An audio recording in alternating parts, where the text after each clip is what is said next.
Trump the Don, back at it again. Shout out to the Trump Latinos. Gays for Trump, Asians for Trump, black for Trump, Jews for Trump. Whole damn world for Trump. Gang, gang.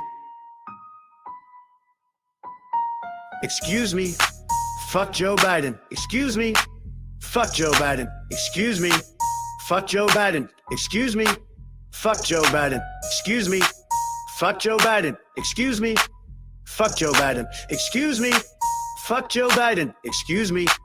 Fuck Joe Biden. MAGA is the gang, and I'm banging my set now. Someone tell the hood, me and YG friends now. Can't even blame you. Hate me cause the fake news. Evil looks good and good evil, it's a shame too. I'm good with the Hoovers, good with the Bloods. Even rolling Crips and Crenshaw show me love. Ask Chief Keef, oh Black Rock with Trump. My Cubanos in the 305 cable out. I took a trip to the hood and asked them a question. They said they don't feel Joe Biden represent them. They wanna take away your guns, but I keep the burner. PPP on me, you can call me Stimmy Turner. Biden cry family, Joe losing sanity. The left is running radically, incoherent rambling. Shoot for Trump, gay for Trump, black for Trump naturally. Latinos and Asians and every nationality. Excuse me, fuck Joe Biden. Excuse me, fuck Joe Biden. Excuse me, fuck Joe Biden. Excuse me, fuck Joe Biden. Excuse me, fuck Joe Biden. Excuse me, fuck Joe Biden. Excuse me, fuck Joe Biden. Excuse me. Fuck Joe Biden. Sleepy Joe can't even climb up the stairs. When he's just walking, people staring in fear. He showered with his daughter into her teen years. He sniffs little girls' hair and nibbles on their ears. Get this man a walker, a cane's not enough. And with his son Hunter, the cane's not enough. In Ukraine, making money, families corrupt. My name is Tucker, cause I keep the year tucked. Someone put this man in an old folks' home. It's like Weekend at Bernie's, he's being control. Devil must have made a fortune purchasing his soul. How can he run a country? He can't run a home. This man reads end quote when it says end quote. CNN fake news said to tell the prophet broke, but his brain's broke and is moving too slow. Let the world know we ain't voting Joe. Excuse me, fuck Joe Biden. Excuse me, fuck Joe Biden. Excuse me, fuck Joe Biden. Excuse me, fuck Joe Biden. Excuse me, fuck Joe Biden. Excuse me, fuck Joe Biden. Excuse me, fuck Joe Biden. Excuse me, fuck Joe Biden. Hunter Biden is a 50-year-old man-child. This room's never clean. It's been dirty for a while. They arrested Ghislaine, but not one pedophile. CNN says Biden's at least failing with style. It's harder to rule yourself than a whole city, and Joe can't rule either. Man, what a pity. Been in D.C. for 45 years, maybe 50, and didn't do anything for people. How shitty. You gotta be kidding. Take responsibility. Hunter smokes Parmesan cheese and does it willingly. Become aware of your own insufficiency. Instead of Stray, see a chiropractor regularly. Who's more a clown? Biden or Trudeau? I don't really know. Both gotta go. JP on the beat with the sickest flow. You eat Mickey D's, me I eat lobster on the go. Excuse me, fuck Joe Biden. Excuse me, fuck Joe Biden. Excuse me, fuck Joe Biden. Excuse me, fuck Joe Biden. Excuse me, fuck Joe Biden. Excuse me, fuck Joe Biden. Excuse me, fuck Joe Biden. Excuse me, fuck Joe Biden. What's up, y'all? Out here enjoying beautiful, sunny Florida. Got a brand new t-shirt. Make sure y'all support me at onlyforthefans.com. Love my country, not my government. I know a lot of y'all can relate. Also, every single purchase comes with a why Joe Biden is the greatest president of all time. As you can see, there's some riveting information on each page. You can troll your friends, your family members, and every single t-shirt purchase comes with a book. So make sure you go and grab yourself one, onlyforthefans.com. I appreciate y'all. Peace.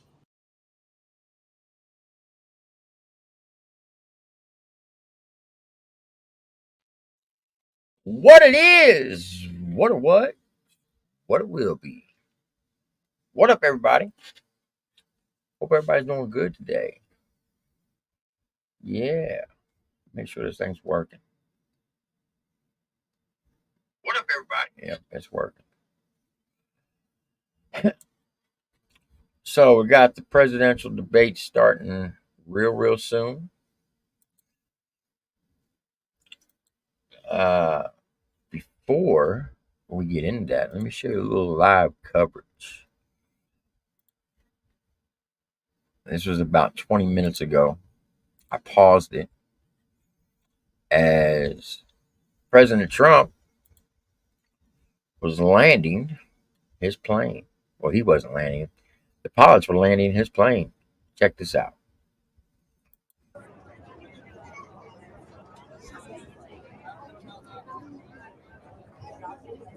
You're going to see the plane coming in right here. That's Trump's plane as he's coming in.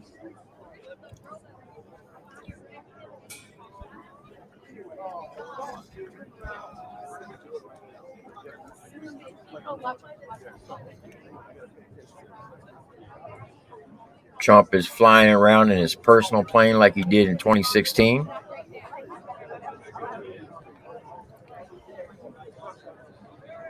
And there it is, the big Trump plane.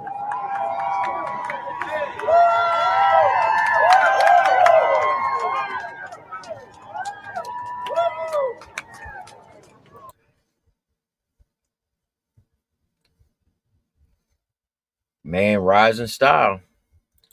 So then we're going to fast forward a little bit. You're going to see him come off, exit the plane.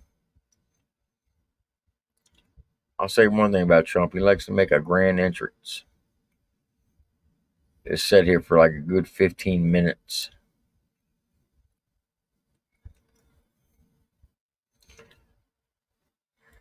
Fast forward a little bit. Here we go.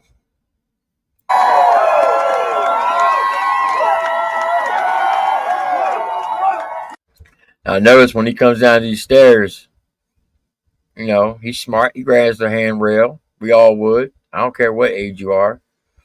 But for somebody who is, I think he's 78 years old, 79. I mean, he moves around like he's 50.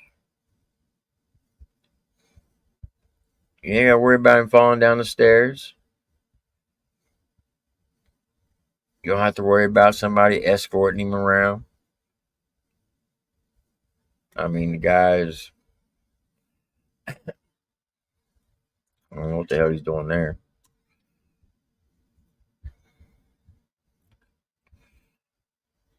Little glitch in the computer. And then he gets into the motorcade and he goes away. And there's the plane taking off again. Well, it ain't going to be taking off. They're going to go probably put him in one of those warehouses. Keep it secure. But we do have the debate coming up.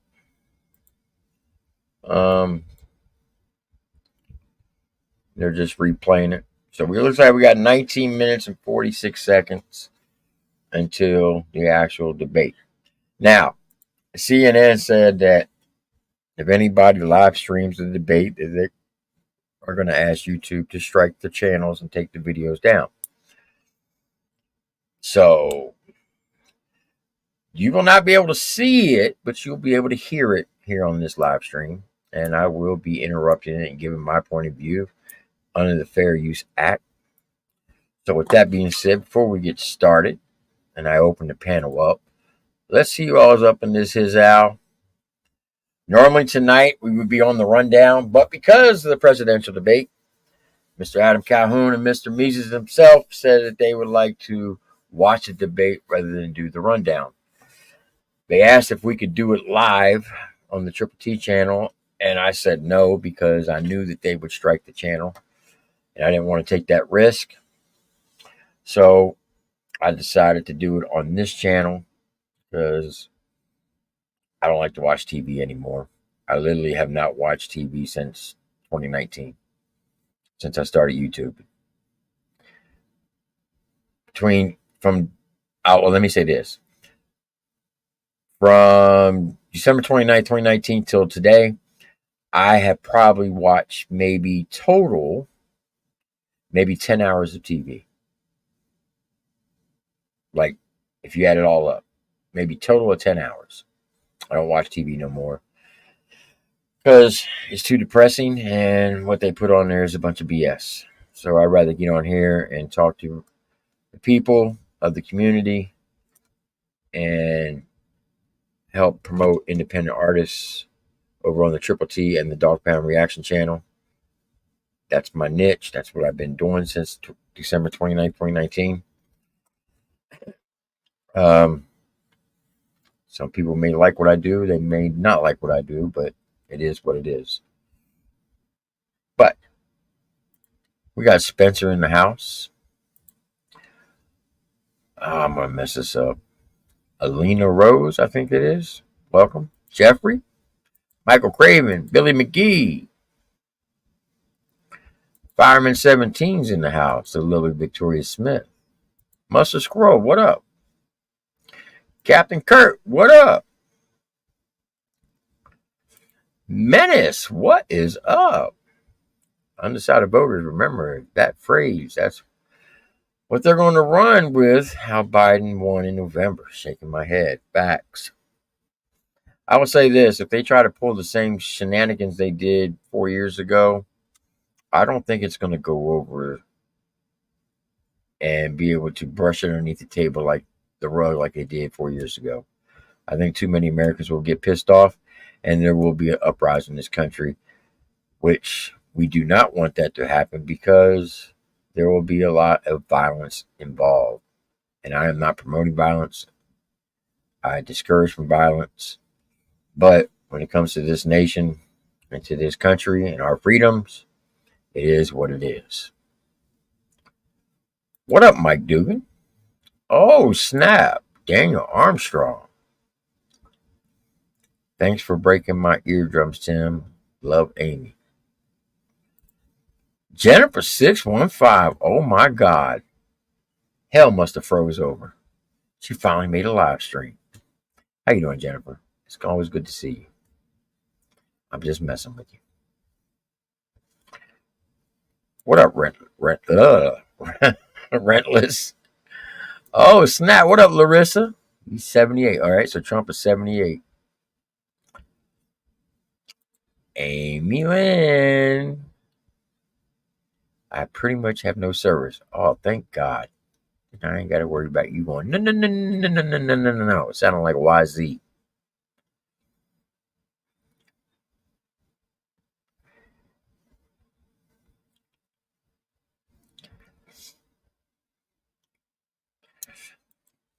Well, the reason why they don't want people to live stream this debate because CNN is actually, believe it or not, after the 2020 elections, the ratings went down so bad because of people on YouTube was covering the election that they feel that we're stealing their views. And they don't want people to view it on YouTube. They'd rather have them to go to CNN to watch it. Well, when you run a communist news network, and that's what I call CNN, true patriots are not going to go watch it. So they rather watch it elsewhere.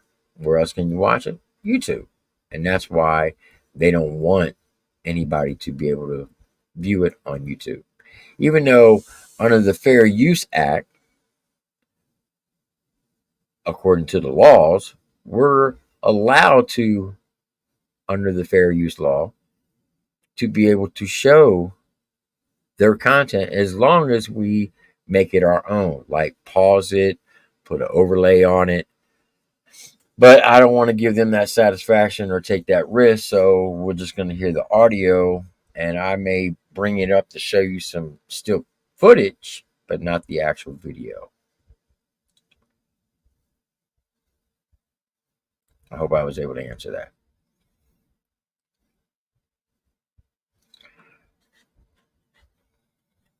All right. So it looks like we got 13 minutes and 40 seconds and counting. Like I said, normally we would be on the regular Triple T channel doing the rundown tonight. But because of this, that's why we postponed it till tomorrow.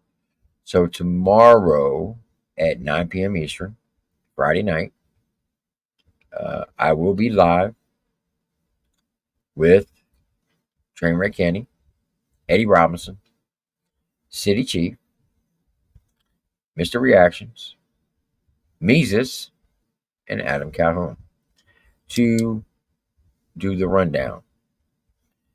And tomorrow we have 8 contestants that we'll be reviewing. 4 of them already have 1 win. Those 4 are trying to get to the winner's circle. If, for some reason, one of those 4 who have a win don't win their second one, we will spin the wheel again to give that person a chance to win 2 wins. So there will be 4 people going into the winner's circle tomorrow night, regardless. Even if we have to go through the whole list. Now, if you know any independent artists that has music that are serious about their craft, not people who want to troll and send in trash, because yeah, it's fun to watch them roast them. We really want serious artists who are serious about their craft to submit music, so we can find some dope new artists out there and help them get the recognition they've earned. Have them submit their submissions to the rundown5000 at gmail.com. There's 2 more weeks left if they want to make a submission. After 2 weeks, it'll be closed off, and we will exhaust the wheel and then go into the winner's circle, because we want to get season 3 started no later than September 1st. That's right. We want to come back with season 3 in the beginning of September. Now, what the prize package is going to be in September for season 3 is undetermined at this time. Hopefully, I can get another artist to give up a feature. Maybe Mises or Burden or FJ Outlaw or New Breed. I don't know. I have to talk to them.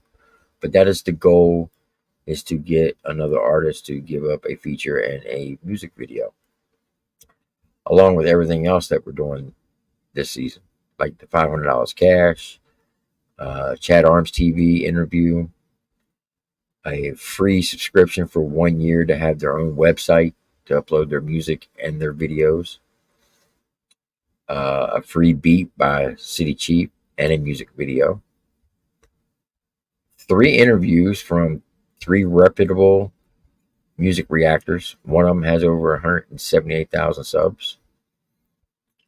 A merch package, and I think that is it. Eventually, we want to be able to,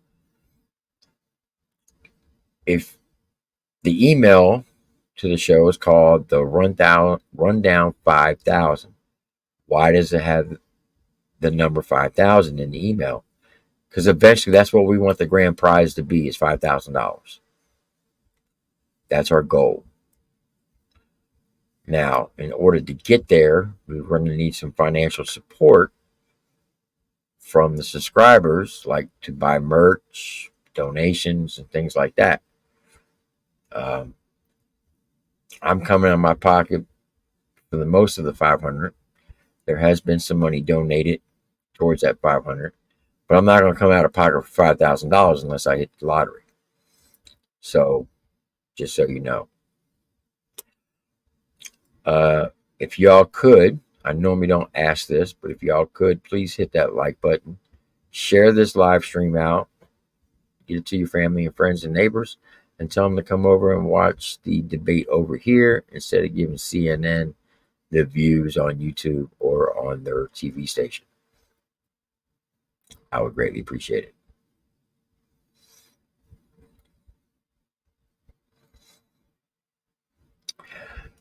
That is actually in the works, believe it or not. I've been talking to some heavy hitters in the independent lane. Some have agreed to do this, and I believe with their help and talking to a couple different producers to find a beat to do a country rap cipher, kind of like We Are the World type of thing. And all the proceeds will go to homeless vets and prevention of suicide of vets. Because right now we have 625,000 homeless vets in this country. And I think that is the biggest disgrace that this country has on its hands right now.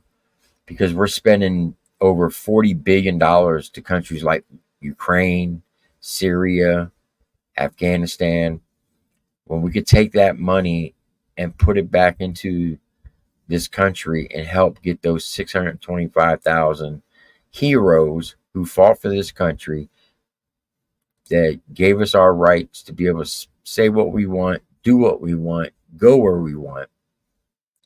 Instead, we are abandoning them and letting them live on the streets. And I think that is a disgrace.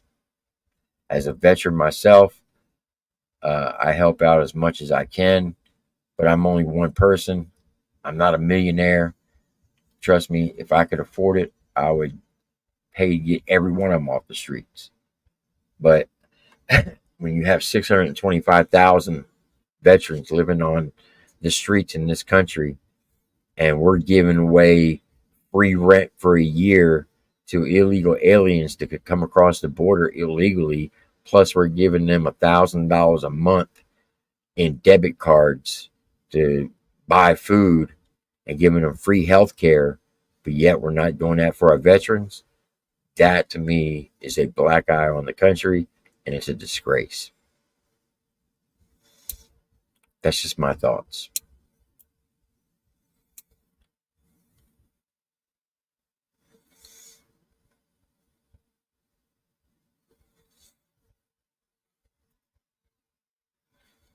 Exactly. We do need to take care of our own. What's up, Kev? Break Bread Records. How you doing? What up, Vinny V? What up, Ice and Fire? We got 6 minutes. 6 minutes. 6 minutes. 6 minutes. Dougie Fresh, you're on. On. On. Dun, dun, dun, dun, dun, dun, dun, dun. That's old school right there. What up, Ashley? What up, Big J MMA? Camille Howe? I hope I didn't mess your name up too bad. What up, Maka? How are you?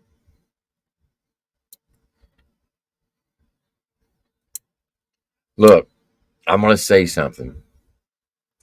And I don't want anybody to get twisted on this, okay? And I don't want anybody to go around saying, oh, Triple T, did you hear what Triple T said about this person? And go run and tell my wife and try to stir the pot up, because it ain't going to happen. If they ever had a contest on YouTube for sexiest female voice on YouTube, I tell you who would win. That lady right there, Maka. Her voice, if you do her voice,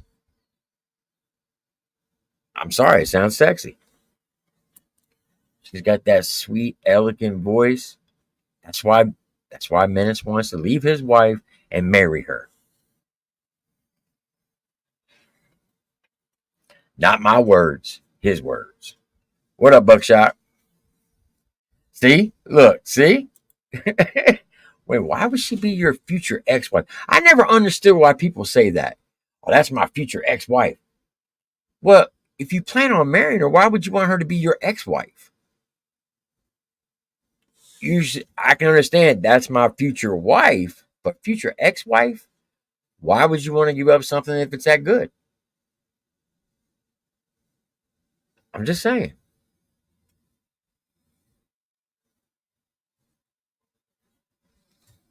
All good things come to an end? That's not true. Heaven don't come to an end, and it's damn good. Now, try to debate that one, Menace. Mr. We landed on the moon. Get the fuck out of here. Who the fuck is Mukon?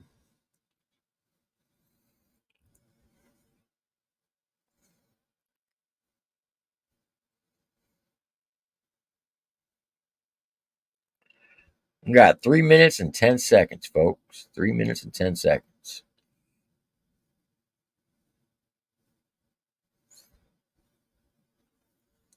Now, if they ever had a contest, the person with the most sexiest and most beautiful, what's the word I'm looking for?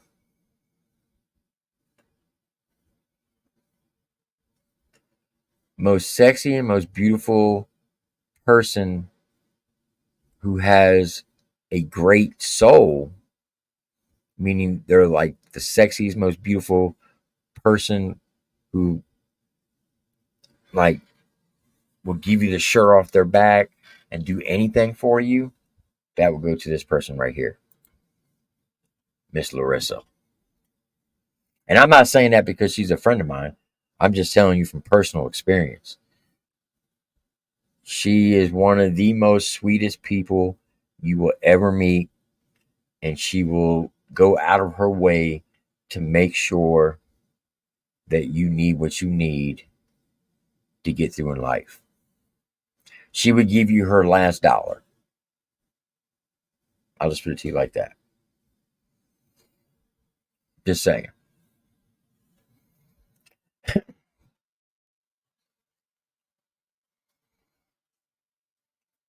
Ain't that right, Molly? Yep.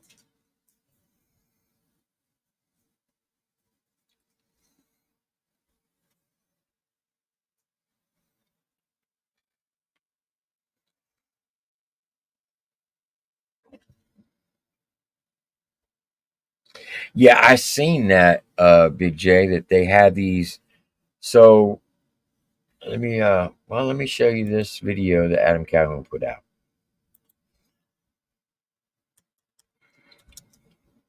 And shout out to Adam Calhoun. He actually said in one of his videos about building huts, mud huts, stuff like that.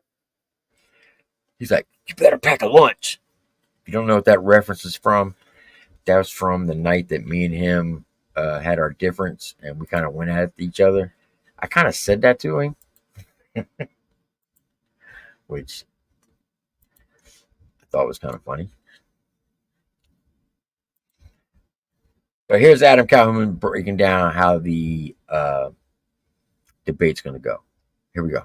Boys, are you guys watching the presidential debate tonight? Because if you are, here's some here's some shit that you should know. Behind the podiums, you can see two green lights. When they're on, they signal to the candidate his microphone is on. How you doing? Is there a brown button for when Joe Biden shits himself? I just want to know how they're going to keep this guy awake. All right, Joe, we pumped you full of Adderall and gave you an 8-ball. Give him hell, buddy. You guys remember freedom of speech? Me neither. So to combat freedom of speech here in the United States of America, this is what they're going to do. He's going to interrupt me as I'm speaking, and this is what it will sound like. My volume remains constant, while Phil's interruption can be difficult to understand. So when the other guy's trying to talk, you guys suppress him. We're used to that. No, it's so the other guy doesn't interrupt. Bitch, this is America. That's what we do. We talk over each other and shit. Well, Adam, this is two gentlemen having a conversation. No, it isn't. It's one guy who's for sure a crook, Joe Biden, who also said the smartest guy he knows is his son, who is a crackhead, and Donald Trump. Is he perfect? No. But all the other politicians don't want him to be president and are going to do anything they can to make him not president. So I'm going to vote for that guy. The guy that all these other crooks don't like, I'm voting for the orange guy. I'm just so sick of liberals. I am so sick of the weakest people having the loudest voices on all these platforms and in the government. Like, I just shut up. I just want to hear them cry, scream. Like, yes. Fuck all. We just had to go through 4 years of complete, utter bullshit. Bullshit. And you know what? The first time they cut Trump's mic off, he should just walk across the stage and be like, bah! What's up, Joe?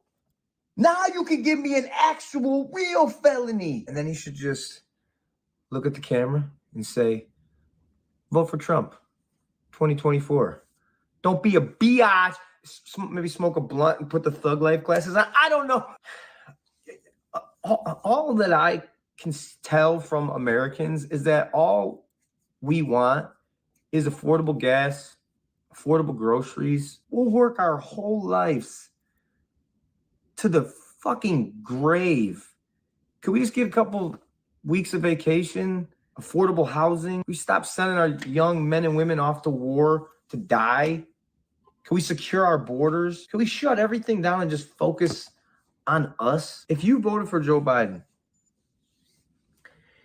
after 4 years of this bullshit, and you have a brain in your head that has common sense and you're a normal thinking human, there is no way in hell that you can go to the polls and vote for that guy after the shit that we've seen in the last 4 years.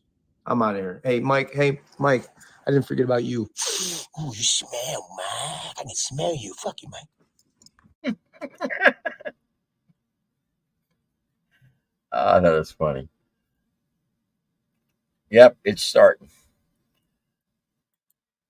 So Adam just texted me back. He's in the studio recording right now. He'll be watching it from the studio. I told him I understood, but if he wants to come up and comment on anything, I send you the link. So he may pop in later on. I'm not sure.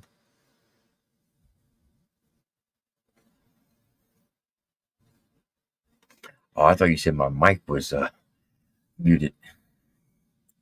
All I seen was the M. Old, I can't see that well. Thank you, Mr. Tim. That means a lot. I'm just trying to show love to everyone because there's way too much negative in this world already. Kindness is free. That is very facts. And that's why you are a very beautiful person on the inside and outside. You're beautiful all the way around, Larissa. TNT, this channel over here has very few mods. This is my throwaway channel. So if you don't have a wrench, don't take it personal.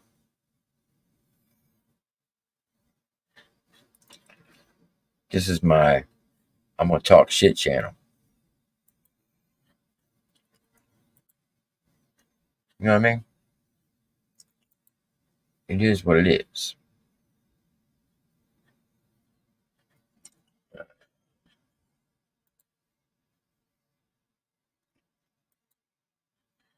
All right, so I wanted to give it a couple minutes. It's already started, so we're going to get this party started. I will be dropping a link here shortly for people to come up to commentate on things. Let me go to full screen. All right, here we go. President Biden, inflation has slowed, but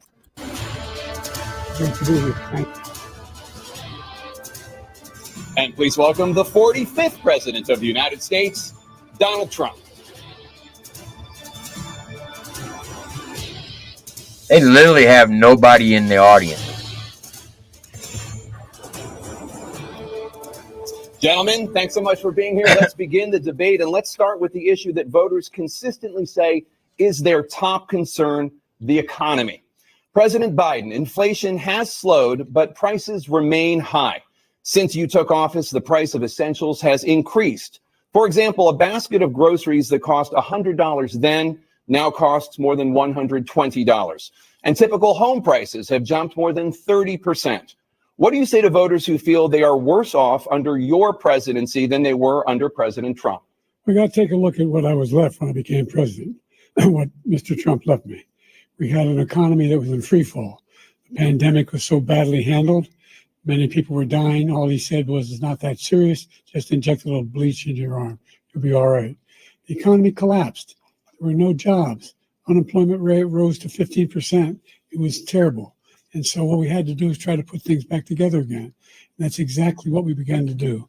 We created 15,000 new jobs. We brought out a position where we have 800,000 new manufacturing jobs. But there's more to be done. There's more to be done. Working class people are still in trouble. I come from Scranton, Pennsylvania. I come of a household where the kitchen table, if the things weren't able to be met during the month, it was a problem. Price of eggs, the price of gas, the price of housing, the price of a whole range of things. That's why I'm working so hard to make sure I deal with those problems. And we're going to make sure that we reduce the price of housing. We're going to make sure we build 2 million new units. We're going to make sure we cap rents so corporate greed can't take over. The combination, what I was left with in corporate greed, is the reason why we're in this problem right now. In addition to that, we're in a situation where if you take a look at all that was done in his administration, He didn't do much at all. By the time he left, there were things were in chaos, literally chaos. And so we put things back together. We created, I said, those jobs. We make sure we had a situation where we brought down the price of prescription drugs, which is amazing, to $15 for a insulin to $400. No senior has to pay more than $200 for any drug, all the drugs they can include beginning next year. Trump is like, this guy's so full of shit. He's got this look on his face like he just wants to walk around and slap the shit out of him. The situation is we're going to make that available to everybody, to all Americans. So we're working to bring down the price of around the kitchen table, and that's what we're going to get done. Thank you, President Trump. We have the greatest economy in the history of our country. Facts. We have never done so well. Everybody was amazed by it. Other countries were copying us. We got hit with COVID. And when we did, we spent the money necessary so we wouldn't end up in a Great Depression, the likes of which we had in 1929. By the time we finished, so we did a great job. We got a lot of credit for the economy, a lot of credit for the military, and no wars and so many other things. Everything was rocking good. But the thing we never got the credit for, and we should have, is getting us out of that COVID mess. He created mandates. That was a disaster for our country. But other than that, we had given them back a country where the stock market actually was higher than pre-COVID, and nobody thought that was even possible. The only jobs he created are for illegal immigrants and bounce back jobs, a bounce back from the COVID. He has not done a good job. He's done a poor job, and inflation's killing our country. It is absolutely killing us. Thank you, President Biden. Well, look, the greatest economy in the world. He's the only one who thinks that, I think. I don't know anybody else who thinks he had the greatest economy in the world. And, the fact of the matter is that we found ourselves in a situation where his economy, he rewarded the wealthy. He had the largest tax cut in American history, $2 trillion. He raised a deficit larger than any president has in any one term. He's the only president other than Herbert Hoover who's lost more jobs than he had when he began, since Herbert Hoover. The idea that he did something that was significant. And the military, when he was president, they were still killing people in Afghanistan. He didn't do anything about that. When he was president, we were still finding ourselves in a position where you had a notion that we were this safe country. The truth is, I'm the only president this century that doesn't have this decade, that doesn't have any troops dying anywhere in the world like he did.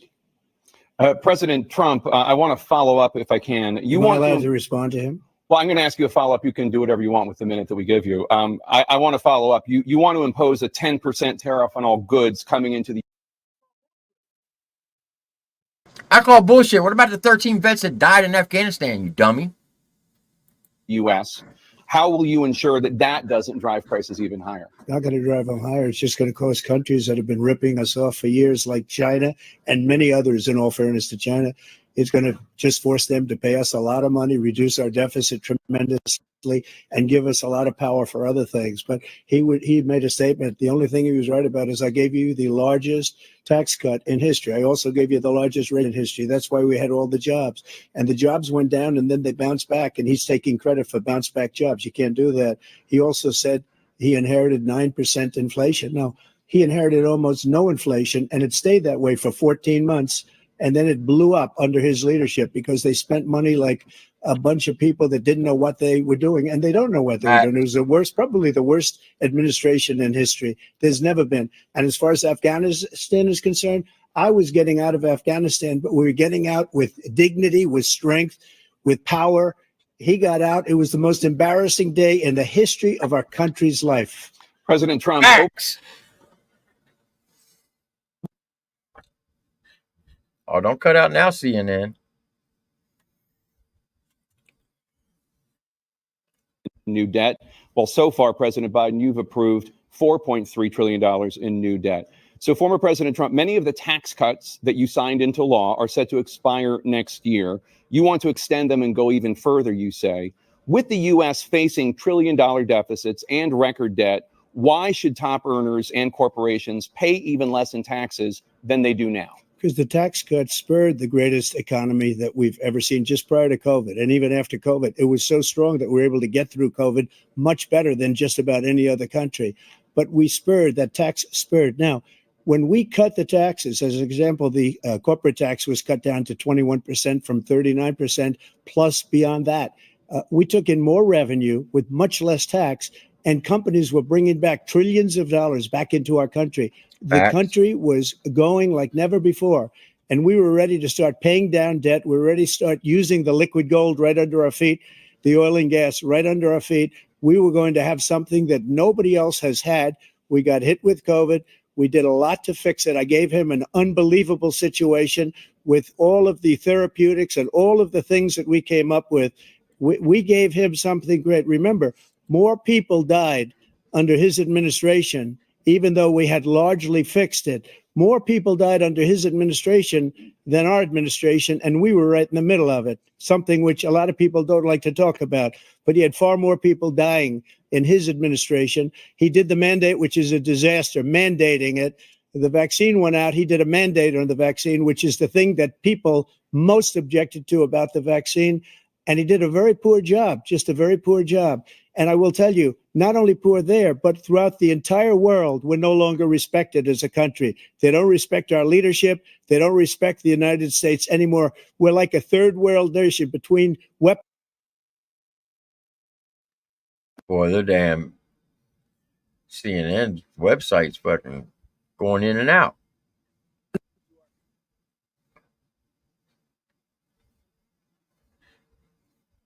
Well, let me fast forward this. All of the things There he's we go. done, we've become like a third world nation, and it's a shame. The damage he's done to our country, and I'd love to ask him, and will, why he allowed millions of people to come in here from prisons, jails, and mental institutions to come into our country and destroy our country.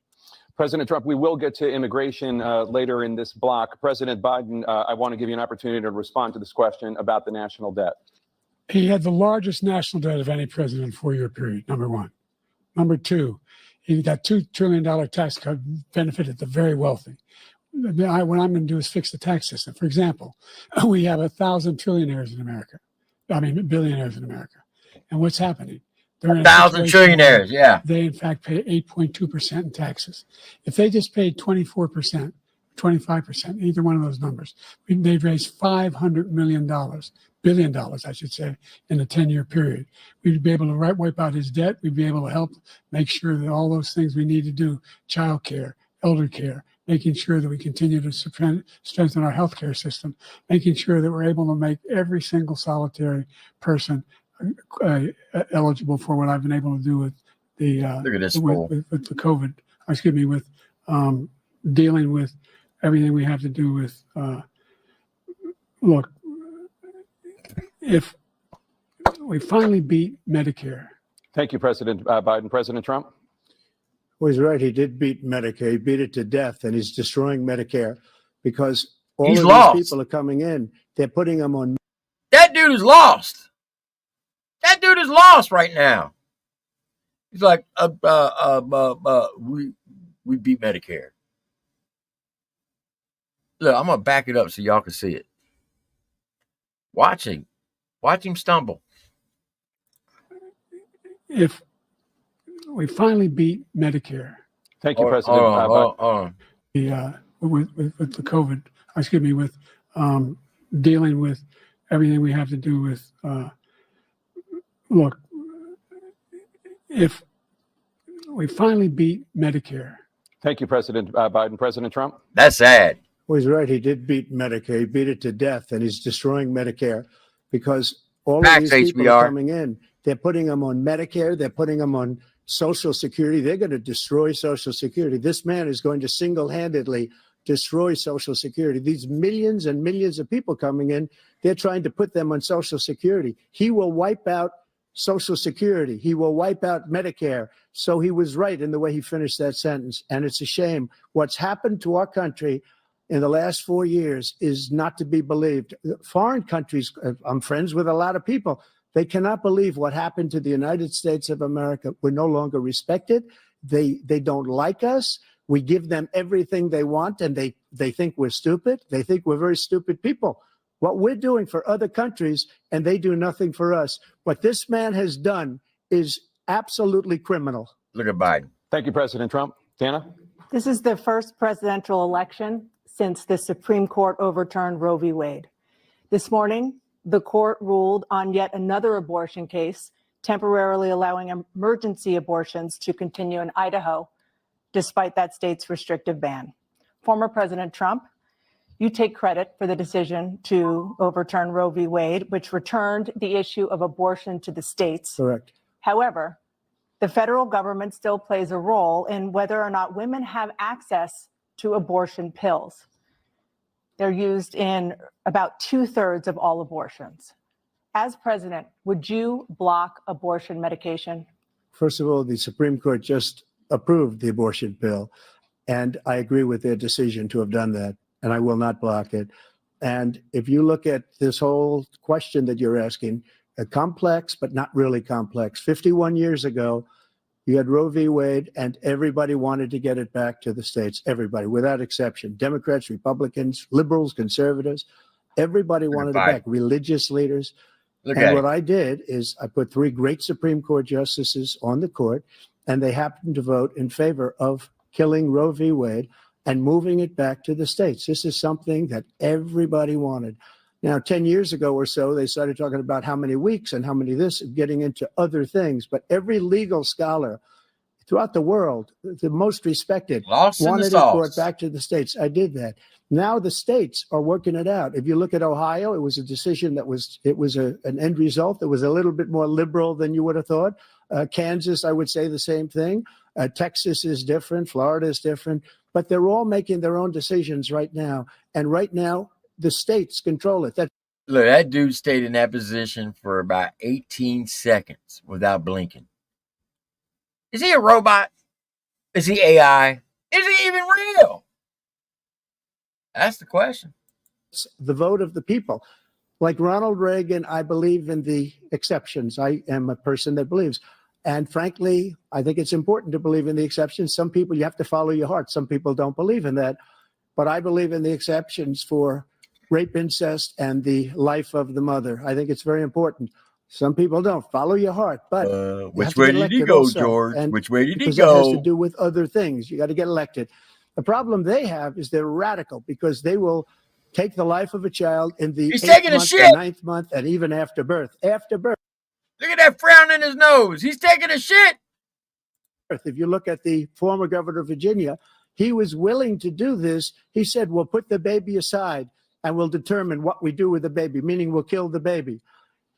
What happened is we brought it back to the states, and the country is now coming together on this issue. It's been a great thing. Thank you. President Biden? It's been a terrible thing, what you've done. The fact is that the vast majority of constitutional scholars supported Roe when it was decided. Supported Roe. And that's this idea that they're all against it is just ridiculous. And this is the guy who says the state should be able to have it. We're in a state where in 6 weeks, you don't even know whether you're pregnant or not, but you cannot see a doctor, have him decide on what your circumstances are, whether you need help.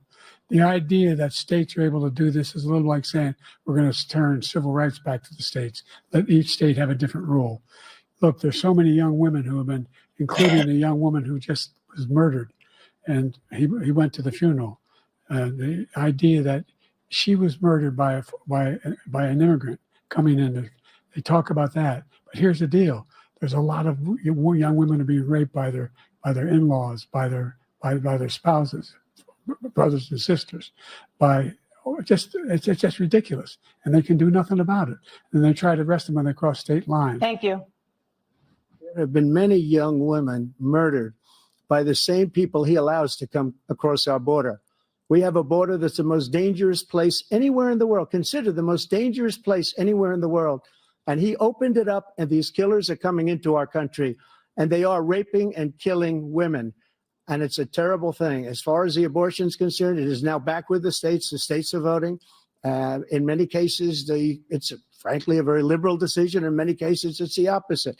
But they're voting, and it's bringing it back to the vote of the people, which is what everybody wanted, including the founders, if they knew about this issue, which frankly they didn't. But they would have, everybody wanted brought back. Ronald Reagan wanted it brought back. He wasn't able to get it. Everybody wanted it brought back. And many presidents had tried to get it back, I was the one to do it. And again, this gives it the vote of the people, and that's where they wanted it. Every legal scholar wanted it that way. Staying on the topic of abortion, President Biden, 7 states, I'll let you do that. This is the same topic. 7 states have no legal restrictions on how far into a pregnancy a woman can obtain an abortion. Do you support any legal limits on how late a woman should be able to terminate a pregnancy? I supported Roe v. Wade, which had 3 trimesters. The first time is between the woman and the doctor. Second time is between the doctor and an extreme situation. The third time is between the doctor, between the woman and the state. The idea that the politicians, that the founders wanted the politicians to be the ones making decisions about women's health is ridiculous. That's the last. No politician should be making that decision. A doctor should be making those decisions. That's how it should be run. That's what you're going to do. And if I'm elected, I'm going to restore Roe v. Wade. So that means he can take the life of the baby in the 9th month and even after birth, because some states, Democrat run, take it after birth. Again, the former governor of Virginia, put the baby down, then we decide what to do with it. So he's willing to, as we say, rip the baby out of the womb in the 9th month and kill the baby. Nobody wants that to happen, Democrat or Republican. Nobody wants it to happen. That is simply not true. The Roe v. Wade does not provide for that. That's not the circumstance. Only if a woman's life is in danger, she's going to die. That's the only circumstance in which that can happen. But we are not for late-term abortion, period. Under Roe v. Wade, you have late-term abortion. You can do whatever you want, depending on the state. You can do whatever you want. We don't think that's a good thing. We think it's a radical thing. We think the Democrats are the radicals, not the Republicans. For 51 years, that was the law. 51 years, constitutional scholarship said it was the right way to go. 51 years. And it was taken away because this guy put very conservative members on the Supreme Court. He takes credit for taking it away. What's he going to do? What's he going to do, in fact, if the MAGA Republicans, he gets elected, and the MAGA Republicans control the Congress, and they pass a universal ban on abortion, period, across the board at 6 weeks or 7 or 8 or 10 weeks, something very, very conservative. Is he going to sign that bill? I'll veto it. He'll sign it. Thank you. Let's turn now to the issue of immigration and border security. President Biden, a record number of migrants have illegally crossed the southern border on your watch. Overwhelming border states and overburdening cities such as New York and Chicago, and in some cases causing real safety and security concerns. Given that, why should voters trust you to solve this crisis? Because we worked very hard to get a bipartisan agreement that not only changed all of that, it made sure that we are in a situation where you had no circumstance where they could come across the border with the number of border police there are now. We significantly increased the number of asylum officers. By the way, the Border Patrol endorsed my position. In addition to that, we found ourselves in a situation where when he was president, he was separating babies from their mothers, putting them in cages, making sure the families were separated. That's not the right way to go. What I've done since I've changed the law, what's happened? I've changed it in a way that now you're in a situation where there are 40% fewer people coming across the border illegally. That's better than when he left office. And I'm going to continue to move until we get the total ban on the total initiative relative to what we can do with more Border Patrol and more asylum officers. President Trump? I really don't know what he said at the end of that sentence. I don't think he knows what he said either. Look, we had the safest border in the history of our country. The border, all he had to do was leave it. All he had to do was leave it. He decided to open up our border, open up our country to people that are from prisons, people that are from mental. Trump said, I don't know what the fuck he just said right there. But yeah, you should have left the shit alone, Sleepy Joe. Institutions, insane asylum, terrorists. We have the largest number of terrorists coming into our country right now. All terrorists, all over the world, not just in South America, all over the world. They come from the Middle East, everywhere, all over the world. They're pouring in. And this guy just left it open. And he didn't need legislation because I didn't have legislation. I said, close the border. We had the safest border in history. In that final couple of months of my presidency, we had, according to Border Patrol, who is great, and by the way, who endorsed me for president, but I won't say that, but they endorsed me for president. Brandon, just speak to him. But look, we had the safest border in history. Now we have the worst border in history. There's never been anything like it. And people And there's a link if anybody wants to come up. I'm going to pin it. People are dying all over the place, including the people that are coming up in Thank you, President caravans. Trump. President Biden? The only terrorist who's done anything crossing the border is one who came along and killed three, and his administration, killed an Al-Qaeda person come in and his administration, kill three American soldiers. That's the only terrorist that's there. I'm not saying that no terrorist ever got through, but the idea they're emptying their prisons, we're welcoming these people, that's simply not true. There's no data to support what he said. Once again, he's exaggerating, he's lying. President Trump, staying on the topic of immigration, you've said that you're going to carry out, quote, the largest domestic deportation operation in American history, unquote. Does that mean that you will deport every undocumented immigrant in America, including those who have jobs, including those whose spouses are citizens, and including those who have lived here for decades? And if so, how will you do it? Just 1 second. He said we killed three people. The people we killed are al-Baghdadi and Soleimani, the two greatest terrorists, biggest terrorists anywhere in the world. And it had a huge Look at impact that on face. He's everything, taking a not dump. just border, on everything. He's the one that killed people with a bad water, including hundreds of thousands of people dying, and also killing our citizens when they come in. We are living right now in a rat's nest. They're killing our people in New York, in California, in every state in the union, because we don't have borders anymore. Every state is now a border. And because of his ridiculous, insane, and very stupid policies, people are coming in and they're killing our citizens at a level that we've never seen. We call it migrant crime. All right, Lord, I call it Biden migrant crime. They're killing our citizens at a level that we've never seen before. And you're reading it like these three incredible young girls over the last few days. One of them, I just spoke to the mother, and he just had the funeral for this girl, 12 years old. This is horrible what's taken place. What's taking Look at place that in our face. country.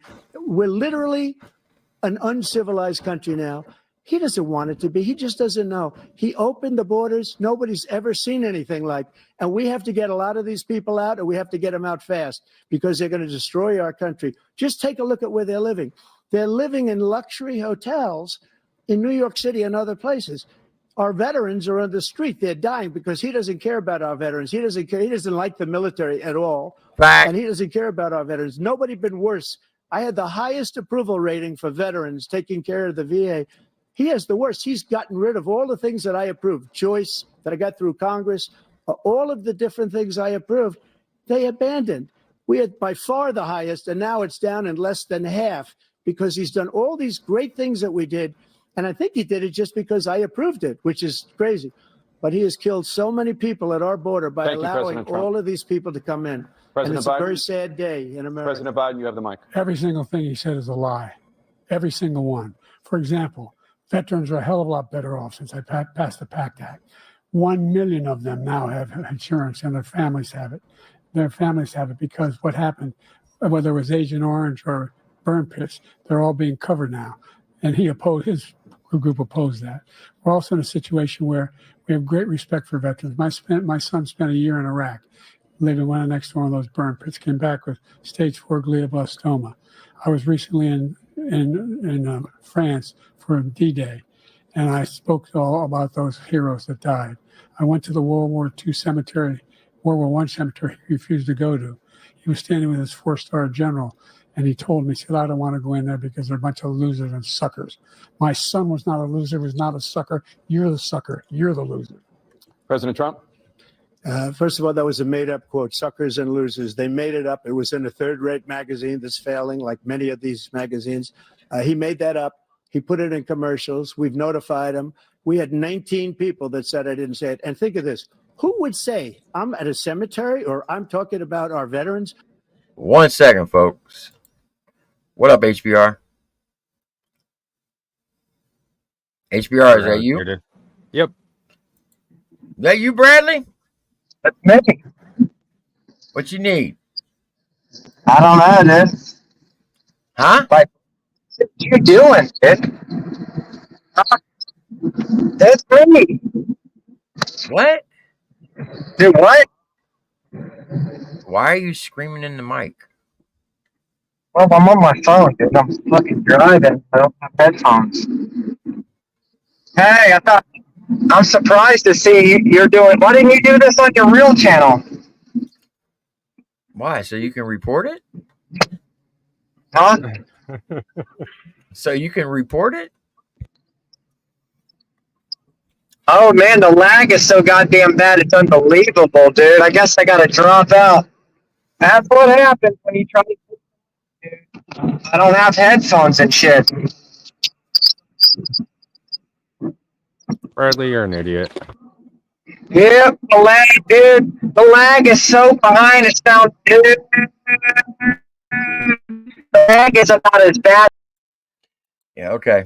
Because nobody's taken better care. I'm so glad this came up, and he brought it up. There's nobody that's taken better care of our soldiers than I have. To think that I would, in front of generals and others, say suckers and losers. We have 19 people that said it was never said by me.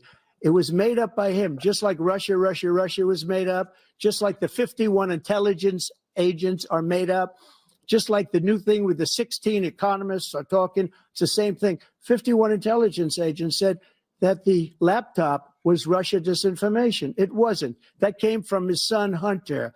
It wasn't Russia disinformation. He made up the suckers and losers. So he should apologize to me right now. Four-star general standing to your side who was on your staff who said you said it, period. That's number one. And number two, the idea. What up, Benny? The idea that I have to apologize to you for anything along the line. We've done more for veterans than any president has in American history. And they now are in their family. The only sacred obligation we have as a country is to care for our veterans when they come home and their families and equip them when they go to war. That's what we're doing. That's what the VA is doing now. They're doing more for veterans than ever before in our history.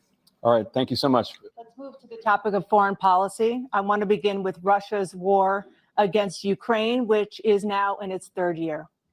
Former President Trump, Russian President Vladimir Putin says he'll only end this war if Russia keeps the Ukrainian territory it has already claimed and Ukraine abandons its bid to join NATO. Are Putin's terms acceptable to you? First of all, our veterans and our soldiers can't stand this guy. I'll be right back. Stand him. They think he's the worst commander-in-chief, if that's what you call him, that we've ever had. They can't stand him. So let's get that straight. And they like me more than just about any of them. And that's based on every single bit of information. As far as Russia and Ukraine, if we had a real president, the president that knew, that was respected by Putin, he would have never invaded Ukraine. A lot of people are dead right now, much more than people know. You know, they talk about numbers. You can double those numbers, maybe triple those numbers. He did nothing to stop it. In fact, I think he encouraged Russia from going in. I'll tell you what happened. He was so bad with Afghanistan. It was such a horrible embarrassment, most embarrassing moment in the history of our country, that when Putin watched that and he saw the incompetence, that he should have fired those generals, like I fired the one that you mentioned. And so he's got no love lost, but he should have fired those generals. No general got fired for the most embarrassing moment in the history of our country, Afghanistan, where we left billions of dollars of equipment behind. We lost 13 beautiful soldiers and 38 soldiers were obliterated. And by the way, we left people behind too. We left American citizens behind. When Putin saw that, he said, you know what? I think we're going to go in and maybe take this was his dream. I talked to him about it, his dream. The difference is he never would have invaded Ukraine, never. Just like Israel would have never been invaded in a million years by Hamas. You know why? Because Iran was broke with me. I wouldn't let anybody do business with them. They ran out of money. They were broke. They had no money for Hamas. They had no money for anything, no money for terror. That's why you had no terror at all during my administration. This place, the whole world is blowing up under him. President Biden? I've never heard so much malarkey in my whole life. Look, the fact of the matter is that we're in a situation where, let's take the last point first. Iran attacked American troops, caused brain damage for a number of these troops, and he did nothing about it. Recently, when he was president, on the East Coast of Florida, they attacked. He said they're just having headaches. That's all it is. He didn't do a thing when the attack took place, number one. Number two, we got over 100,000 Americans and others out of Afghanistan. Yeah, now during they that got airlift. Number Navy three, ships found down ourselves in a Miami. situation where, if you take a look at what Trump did in Ukraine. 100 miles off. This guy told Ukraine, he told Trump, do whatever you want. Do whatever you want. And Tell that's us you need exactly what attention Trump without did. telling us you need attention. Putin encouraged him, do whatever you want. And he went in. Facts, And listen to what he said when he went in. He was going to take Kyiv in 5 days, remember? Because it's part of the old Soviet Union. That's what he wanted to reestablish, Kyiv. And he, in fact, didn't do it at all. He wasn't able to get it done. And they've lost thousands and thousands of troops, 500,000 troops. President Trump, I if never come back said to you that. for 1 minute, I just want to go back to my original question, which is, are Putin's terms acceptable to you? Keeping the No, they're territory not in Ukraine. acceptable. No, they're not acceptable. But look, this is a war that never should have started. If we had a leader in this war, he led everybody along. He's given $200 billion now or more to Ukraine. He's given $200 billion. That's a lot of money. I don't think there's ever been anything like it. Every time that Zelensky comes to this country, he walks away with $60 billion. He's the greatest salesman ever. And I'm not knocking him. I'm not knocking anything. I'm only saying the money that we're spending on this war, and we shouldn't be spending, it should have never happened. I will have that war settled between Putin and Zelensky as president-elect before I take office on January 20th. I'll have that war settled. People being killed so needlessly, so stupidly, and I will get it settled, and I'll get it settled fast before I take office. President Biden, you have a minute. In fact, I'm back. What did I miss? Trump bodying Biden some more, bitch slapping him around about the war in fucking Afghanistan. Ukraine. We shouldn't have, put the money out there. And how he made us look weak with the whole Afghanistan shit. Okay. That's why Putin decided to invade. You hear about that? The Russian war submarine? Oh, no. It was over there on the other side of Florida, like 125 miles off the coast. By Melbourne. Oh, they do that shit all the time. What up, Menace? There's like 5 of them. Dude, this is rough to watch, bud. What up, Menace? Shit, cool. If American people still vote well, let me just say this. If any American, hold on. That was a stupid question from Okan. I asked him why he didn't do his own trip teaching. Yeah, exactly, Victoria. But if any America votes for Joe Biden, you literally should just sell all your stuff, go buy an airplane ticket, and leave the country. Because you truly are not an American. Shit, just go out in the ocean, John. Shit, you see the list of celebrities that supposedly are going to leave the country if Trump gets elected again? Yeah, like they did in 2016. Not damn well. Yep. All right, here we go. Is that Putin is a war criminal. He's killed thousands and thousands of people. And he has made one thing clear. He wants to reestablish what was part of the Soviet Empire, not just a piece. He wants all of Ukraine. That's what he wants. And then you think he'll stop there? Do you think he'll stop when if he takes Ukraine? What do you think happens to Poland? What do you think of Belarus? What do you think happens to those NATO countries? And so if you want a war, you ought to find out what he's going to do, because if in fact he does what he says and walks away, by the way, all that money we give Ukraine are from weapons we make here in the United States. We give them the weapons, not the money at this point. And our NATO allies have produced as much funding for Ukraine as we have. That's why we're strong. Thank you. Moving on to the Middle East. In October, Hamas attacked Israel, killing more than 1,000 people and taking hundreds of hostages. Among those held and thought to still be alive are 5 Americans. Israel's response has killed thousands of Palestinians and created a humanitarian crisis in Gaza. President Biden, you've put forward a proposal to resolve this conflict, but so far Hamas has not released the remaining hostages, and Israel is continuing its military offensive in Gaza. So what additional leverage will you use to get Hamas and Israel to end the war? You have 2 minutes. Number one, everyone from the United Nations Security Council straight through to the G7 to the Israelis and Netanyahu himself have endorsed the plan they put forward. endorsed the plan I put forward, which has 3 stages to it. The first stage is trade the hostages for a ceasefire. Second phase is a ceasefire with additional conditions. The third phase is the end of the war. The only one who wants the war to continue is Hamas, number one. They're the only ones standing out. We're still pushing hard to get them to accept. In the meantime, what's happened? In Israel, we're finding that the only thing I've denied Israel was 2,000-pound bombs. They don't work very well in populated areas. They kill a lot of innocent people.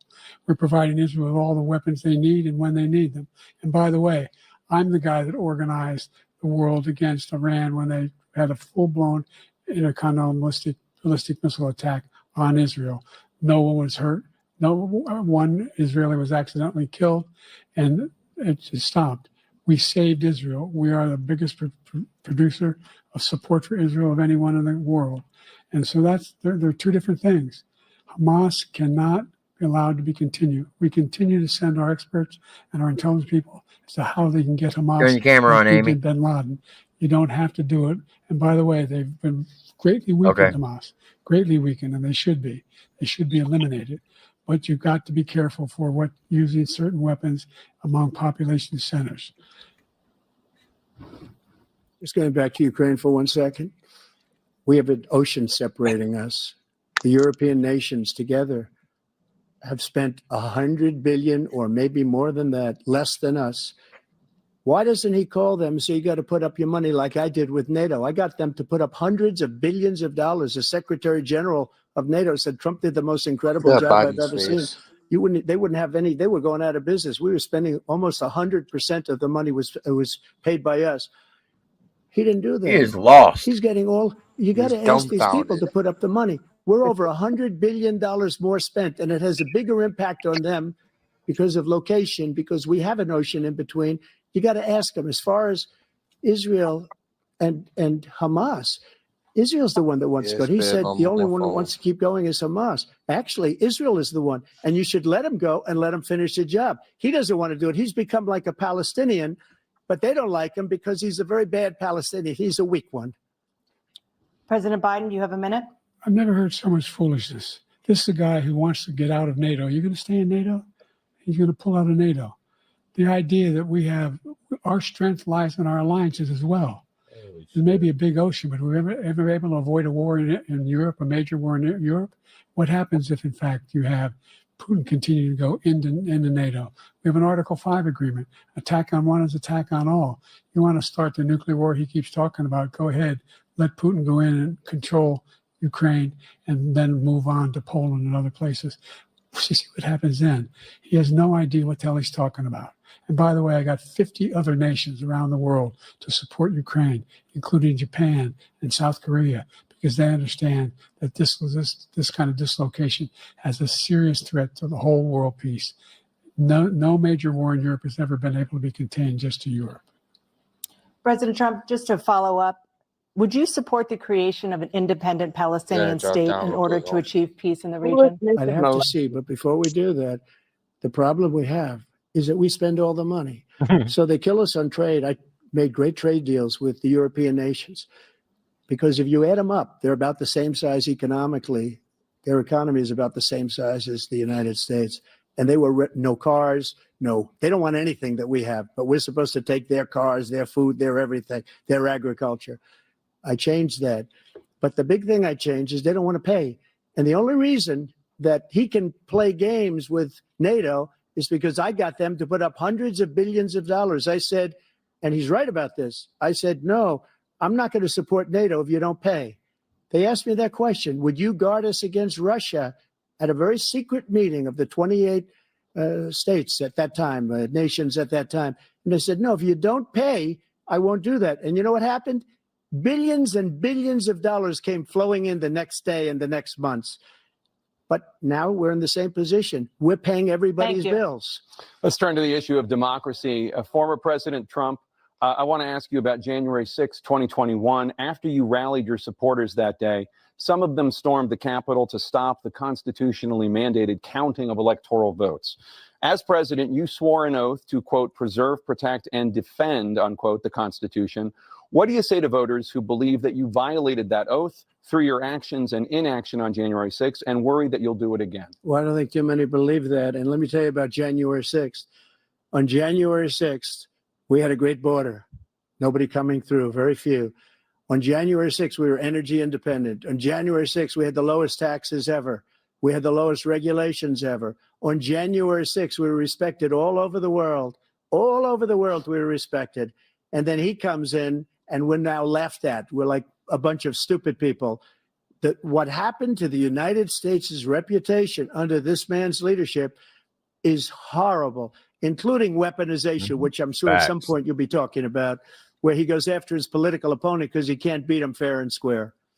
You have 80 seconds left. My question was, what do you say to those voters who believe that you violated your constitutional oath through your actions and inaction on January 6, 2021, and worry that you'll do it again? Well, I didn't say that to anybody. I said peacefully and patriotically. And Nancy Pelosi, if you just watched the news from 2 days ago, on tape to her daughter, who's a documentary filmmaker, they say, but she's saying, oh, no, it's my responsibility. I was responsible for this because I offered her 10,000 soldiers or National Guard, and she turned them down. And the mayor in writing, by the way, the mayor in writing turned it down, the mayor of D.C. They turned it down. I offered 10,000 because I could see I had virtually nothing to do. They asked me to go make a speech. I could see what was happening. Everybody was saying they're going to be there on January 6th. They're going to be there. And I said, you know what? There's a lot of people coming. You could feel it. You could feel it too, and you could feel it. And I said, they ought to have some National Guard or whatever. And I offered it to her. And she now admits that she turned it down. And it was the same day she was, I don't know, she can't be very happy with her daughter because it made her into a liar. She said, I take full responsibility for January 6th. President Biden? Look, he encouraged those folks to go up to Capitol Hill, number one. I sat in the dining room off the Oval Office. He sat there for 3 hours, 3 hours watching, begging, being begged by his vice president and a number of his colleagues on the Republican side as well to do something, to call for a stop, to end it. Instead, they talked about these people being patriots and great patrons of America. In fact, he says he'll now forgive them for what they've done. You know, they've been convicted. He says he wants to commute their sentences and say that no. He went to every single court in the nation. I don't know how many cases, scores of cases, including the Supreme Court. And they said, no, this guy is responsible for doing what was done. He did do a damn thing. And these people should be in jail. And they should be the ones who are being held accountable. And he wants to let them all out. And now he says if he loses again, such a whiner that he is, that it could be a bloodbath. Thank you, President Biden. President Trump? What they've done to some people that are so innocent, you ought to be ashamed of yourself. What you have done, how you've destroyed the lives of so many people. When they ripped down Portland, when they ripped down many other cities, you go to Minnesota, Minneapolis, what they've done there with the fires all over the city. If I didn't bring in the National Guard, that city would have been destroyed. When you look at all of the President Trump, because our governor big chunks of Seattle, I was all set to bring in the National Guard. They heard that, they saw them coming, and they left immediately. What he said about this whole subject is so off. Peacefully patriotic. One other thing, the Unselect Committee, which is basically two horrible Republicans that are all gone now, out of office, and Democrats, all Democrats, they destroyed and deleted all of the information they found because they found out we were right. We were right. And they deleted and destroyed all of the information. They should go to jail for that. If a Republican did that, they'd go to jail. Thank you, President Trump. President Biden, I want to give you a minute. The only person on this stage is a convicted felon is the man I'm looking at right now. Oh, I knew that. I knew that was coming. Really? Okay. Really? Where's your son? Where's your son, Joe? I love the look on Trump's face. Like, yeah, I'm a pimp. Joe, what's up? Joe, Joe, name the crime. Name the crime. There is no crime. Like, 90s, I seriously, vote for felons. name the crime, Joe. Name the crime. You cannot name the crime. There was no. Not even the prosecutors could name the crime. Name the jurisdiction they had. But let's see what you say about smoking crack daggone Hunter there. Yeah, he's convicted too, isn't he? He was just convicted as a felon now too, right? On all counts, yeah. Yeah. All right, And like, oh, never mind. What he's telling you is simply not true. The fact is that there was no effort on his part to stop what was going on up in Capitol Hill. And all those people, every one of those who were convicted, turned over desks, turned them over statues. The idea that those people are patriots, come on. When I asked him the first two debates we had, first time around, I said, will you denounce the Proud Boys? He said, no, I'll tell them to stand by. The idea he's refusing, will you denounce these guys? Will you denounce the people we're talking about now? Will you denounce the people who attacked that Capitol? What are you going to do? I'm going to give you a minute, President Trump, for a follow-up question I have. After a jury convicted you of 34 felonies last month, you said if reelected, you would, quote, have every right to go after, unquote, your political opponents. You just talked about members of the select committee on January 6th going to jail. Your main political opponent is standing on stage with you tonight. Can you clarify exactly what it means about you feeling you have every right to go after your political opponents? Well, I said my retribution is going to be success. We're going to make this country successful again, because right now it's a failing nation.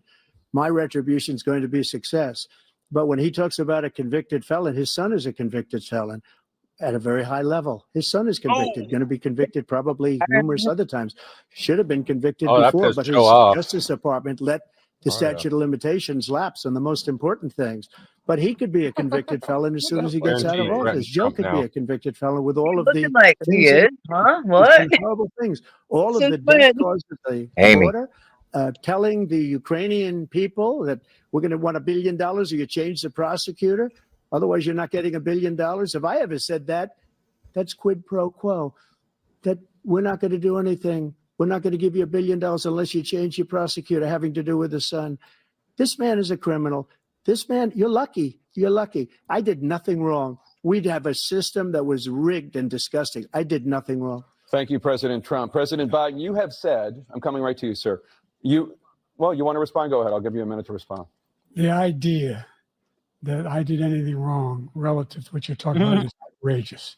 It's simply a lie, number one. Number two, the idea that you have a right to seek retribution against any American just because you're president is wrong.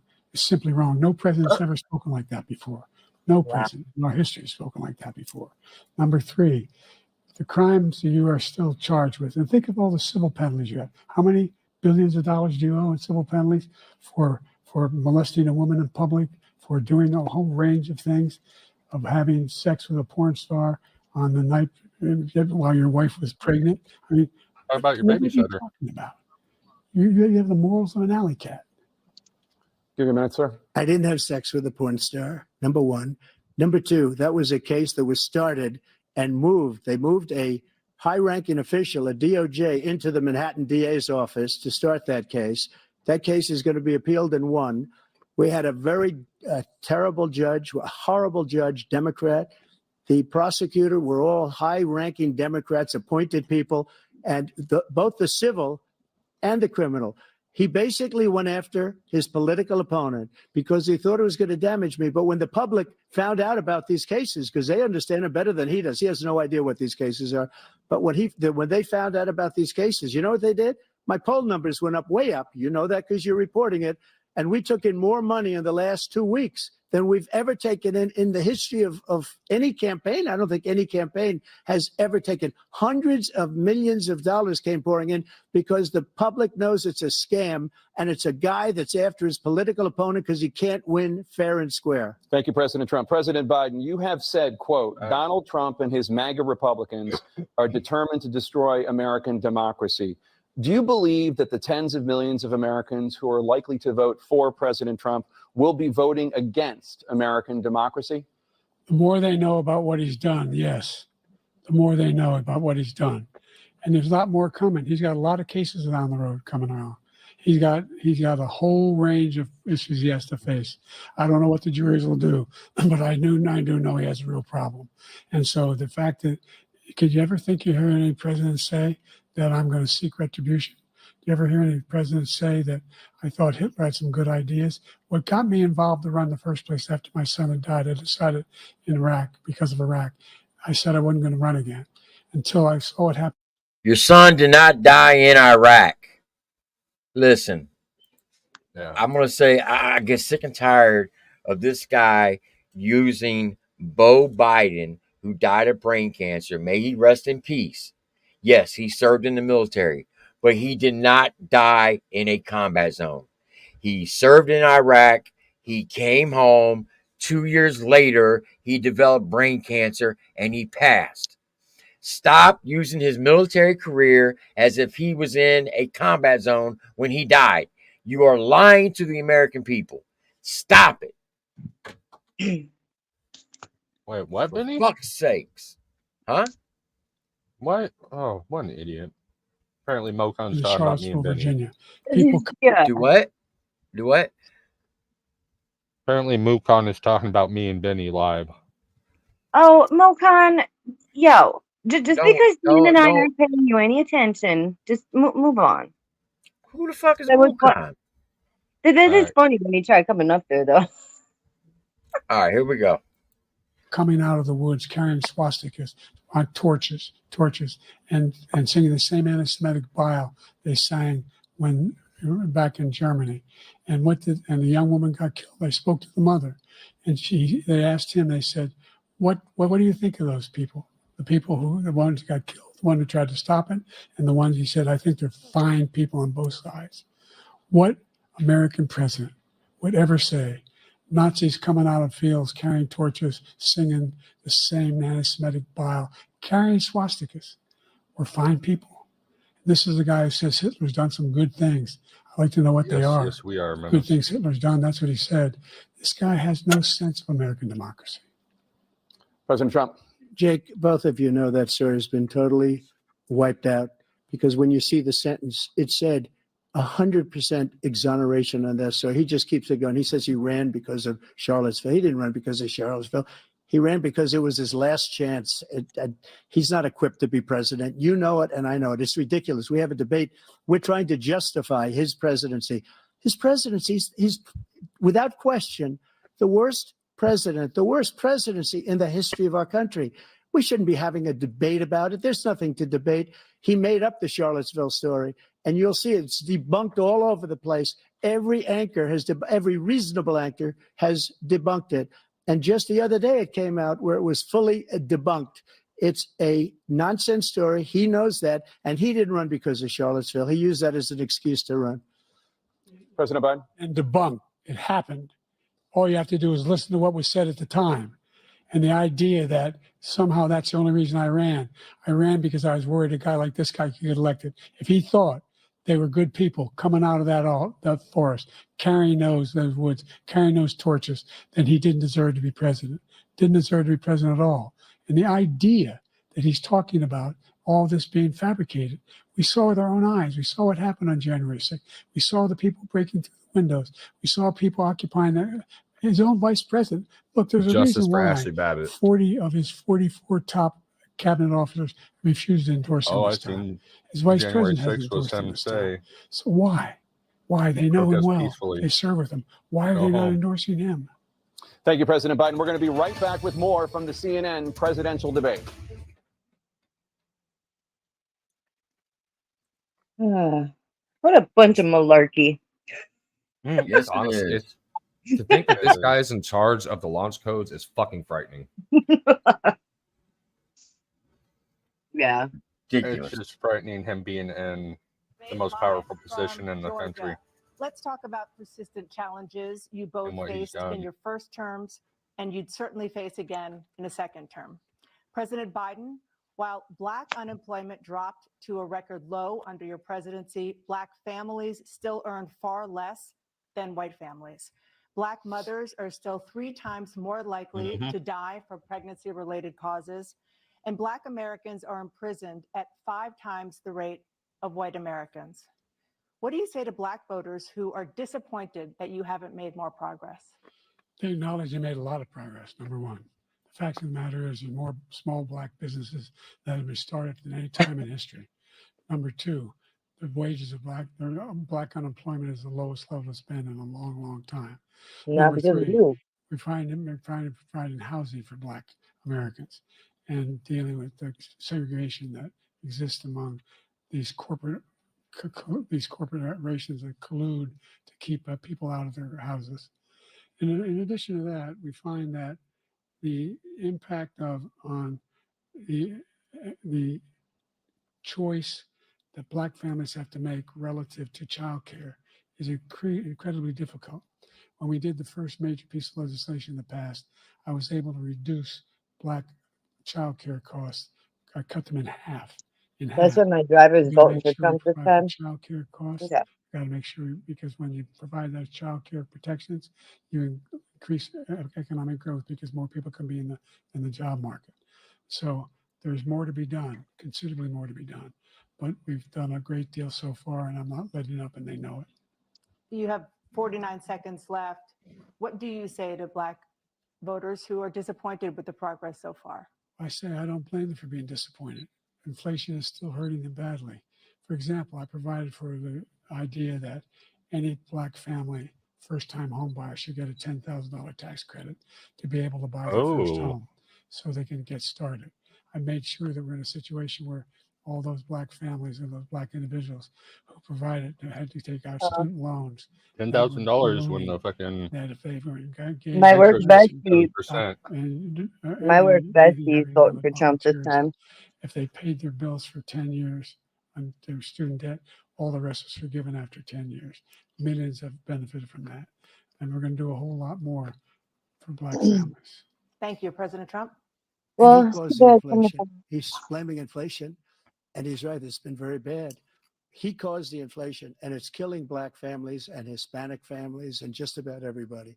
It's killing people. They can't buy groceries anymore. They can't. You look at the cost of food where it's doubled and tripled and quadrupled. They can't live. They're not living anymore. He caused this inflation. I gave him a country with essentially no inflation. It was perfect. It was so good. All he had to do is leave it alone. He destroyed it with his Green New Scam and all this money that's being thrown out the window. He caused inflation. First As 24 sure as hours. you're sitting there, the fact is that his big kill on the Black people is the millions of people that he's allowed to come in through the border. They're taking Black jobs now, and it could be 18, it could be 19, and even 20 million people. They're taking Black jobs, and they're taking Hispanic jobs. How does And you that haven't look? seen it yet, but you're going to see something that's going to be the worst in our history. Thank you. President Biden? There was no inflation when I became president. You know why? The economy was flat What? on its back. 15% unemployment. What? Decimated the economy. Absolutely decimated the economy. That's why there was no inflation. Did Hunter time. give you There something were there, no Joe? jobs. We provided thousands of millions of jobs for individuals. I think who are you're in smoking involved that shit. communities, including minority communities. We made sure that they have health insurance. We have covered, if the ACA has increased, I made sure that they're $8,000 per person in a family to get written off for health care. But this guy wants to eliminate that. They tried 50 times. He wants to get rid of the ACA again. And they're going to try again if they win. We find ourselves in a position where the idea that we're not doing any, we put more police on the street than any administration has. He wants to cut the cops. We're providing for equity and making sure people have a shot to make it. There's a lot going on, but in inflation, he caused it by his tremendous. You're making me dizzy, Tim. The way he handled the pandemic. Thank you. Another persistent challenge is the climate crisis. 2023 was the hottest year in recorded history, and communities across the country are confronting the devastating effects of extreme heat, intensifying wildfires, stronger hurricanes, and rising sea levels.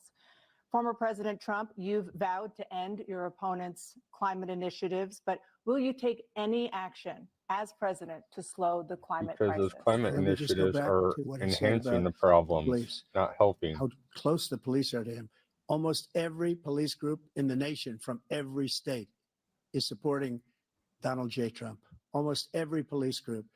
And what he's done to the black population Look at this is face. horrible, including the fact that for 10 years he called them super predators. We can't, in the 1990s, we can't He's forget like, this that. son of a bitch. Super predators was his name. He's talking about me. They've taken great offense at it, and now they see How it did he happening. know?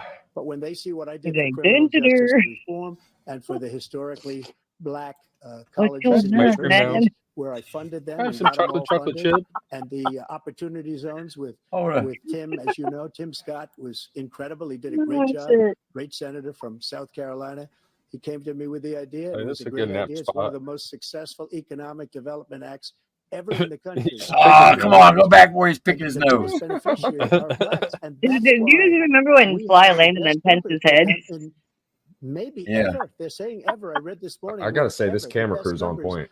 He's lost much of the black population because he's done a horrible job for black people. He's also done a horrible job for I want to see him Hispanics. fall But asleep. wait till you see these millions of Yeah. people pouring into our country, and they're going to take the jobs, and it's already started, and you haven't seen anything yet. It's a disaster. You've 38 seconds left. President Trump, will you take any action as president Thanks, to Tyler. slow the climate crisis? So I want absolutely immaculate clean water, and I want absolutely clean air. And we had it. We had H2O. We had the best numbers ever. And we were using all forms of energy, all forms, everything. And yet, during my 4 years, I had the best environmental numbers ever. And my top environmental people gave me that statistic just before I walked on the stage, actually. I don't know where the hell he's been. The idea that he said, I've tested the most extensive Joe, climate you don't change know where you've been. demonstration That's what I have. in history. Quit capping, dog. We found Quit ourselves, capping. and by the way, black colleges. I came up with $15 billion for HBCUs, historic black universities. And What'd you colleges, because capsize? they don't have What does that have to do with climate?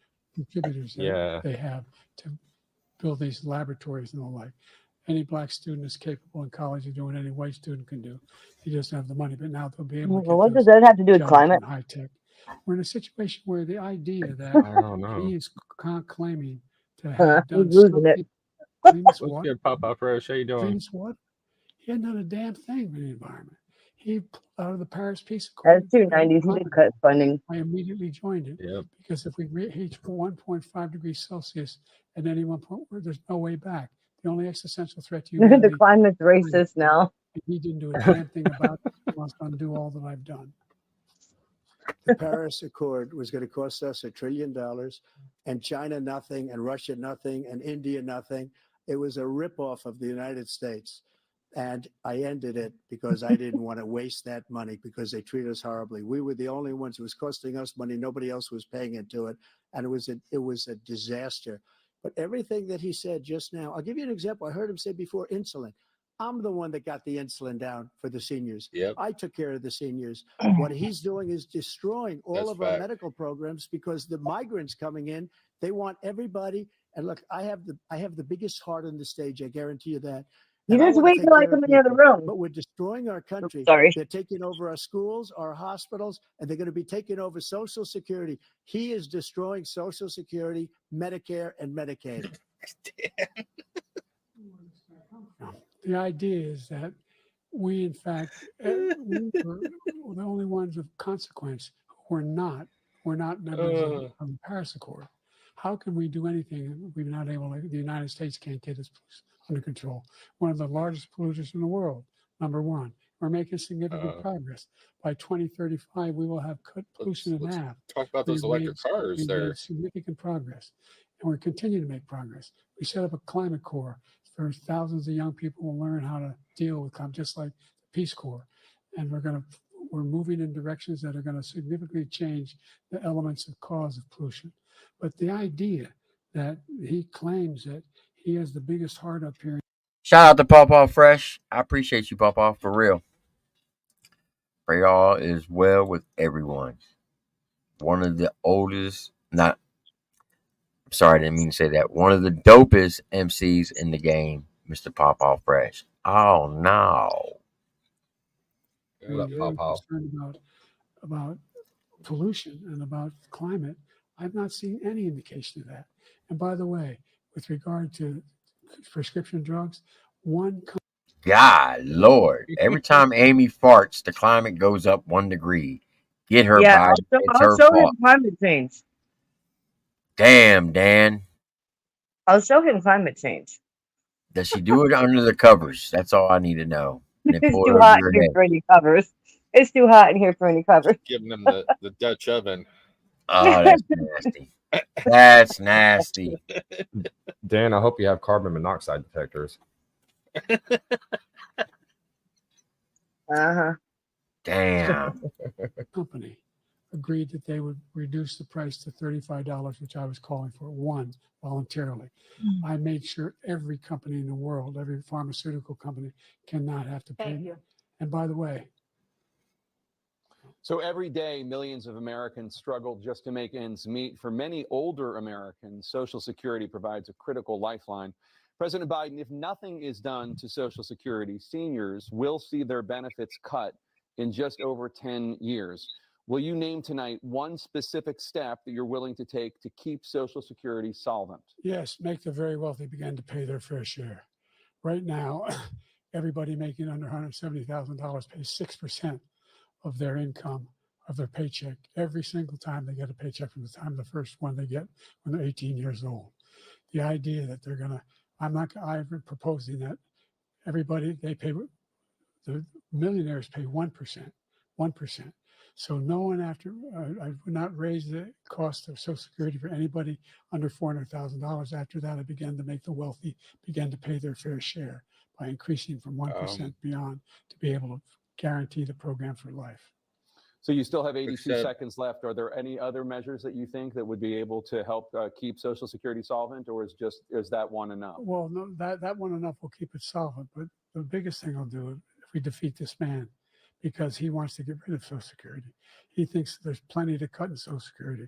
He's wanting to cut Social Security and Medicare both times. And that's what, and if you look at 6% the of someone that programs makes put like forward by the House $40,000 Republican caucus that he, I believe, supports, is in fact want to cut compared it to as well. somebody The paying idea 1%, that we don't bringing in need to $100 protect million. our seniors is ridiculous. And by the way, the American public has greater health care coverage Makes no today than sense. ever before. And on the ACA, as I said, you're in a circumstance where 400,000 people, 40 million people would not have insurance because they have a pre-existing condition. Only thing that allows them to have that insurance is the fact that they, in fact, are part of the ACA. And by the way, the other thing is, we're in a situation where I talk about education for Black communities. I've raised the amount of money for Pell Grants by another $8,000. So anybody making under $70,000 a year is going to be able to get $15,000 toward their tuition. He just doesn't know what he's talking about. Thank you, President Biden. President Trump. So I've dealt with politicians all my life. I've been on this side of the equation for the last 8 years. I've never seen anybody lie like this guy. He lies. I've never seen it. He could look you in the face. About so many other things too. And we mentioned the laptop. We mentioned Russia, Ukraine. Everything he does is a lie. It's misinformation and disinformation. The losers and suckers story that he made up is a total lie on the military. It's a disgrace. But Social Security, he's destroying it because millions of people are pouring into our country and they're putting them onto Social Security. They're putting them onto Medicare, Medicaid. They're putting them in our hospitals. They're taking the place of our citizens. What they're doing to the VA, to our veterans, is unbelievable. Our veterans are living in the street, and these people are living in luxury hotels. Facts. He doesn't know what he's doing, and it's really coming back. I've never seen such anger in our country before. President Biden? The idea that veterans are not being taken care of, I told you before. And by the way, when I said suckers and losers, he acknowledged after that he fired that general. That general got fired because he's the one that acknowledged that that's what he said. He was the one standing with Trump when he said it, number one. Number two, the idea that we're going to be in a situation where all these millions and millions, the way he talks about it, illegal aliens are coming into the country and taking away our jobs. There's a reason why we have the fastest growing economy in the world. The reason why we have the most successful economy in the world. We're doing better than any other nation in the world. And by the So way, is he admitting those to letting 15 illegals Nobel in? laureates he talked about being Yep. phony, those 15 Nobel laureates, economists, they all said that if Trump is reelected, we're likely to have a recession and inflation is going to increasingly go up. And by the way, worst president in history, 159 presidential scholars voted him the worst president in the history of the United States of America. President Biden, thank you so much. Let's turn to the cost of child care, which many American families struggle to afford. President Trump, both you and President Biden have tried to address this issue, but the average cost of child care in this country has risen to more than $11,000 a year per child. For many families, the cost of child care for 2 children is more than their rent. In your second term, what would you do to make child care more affordable?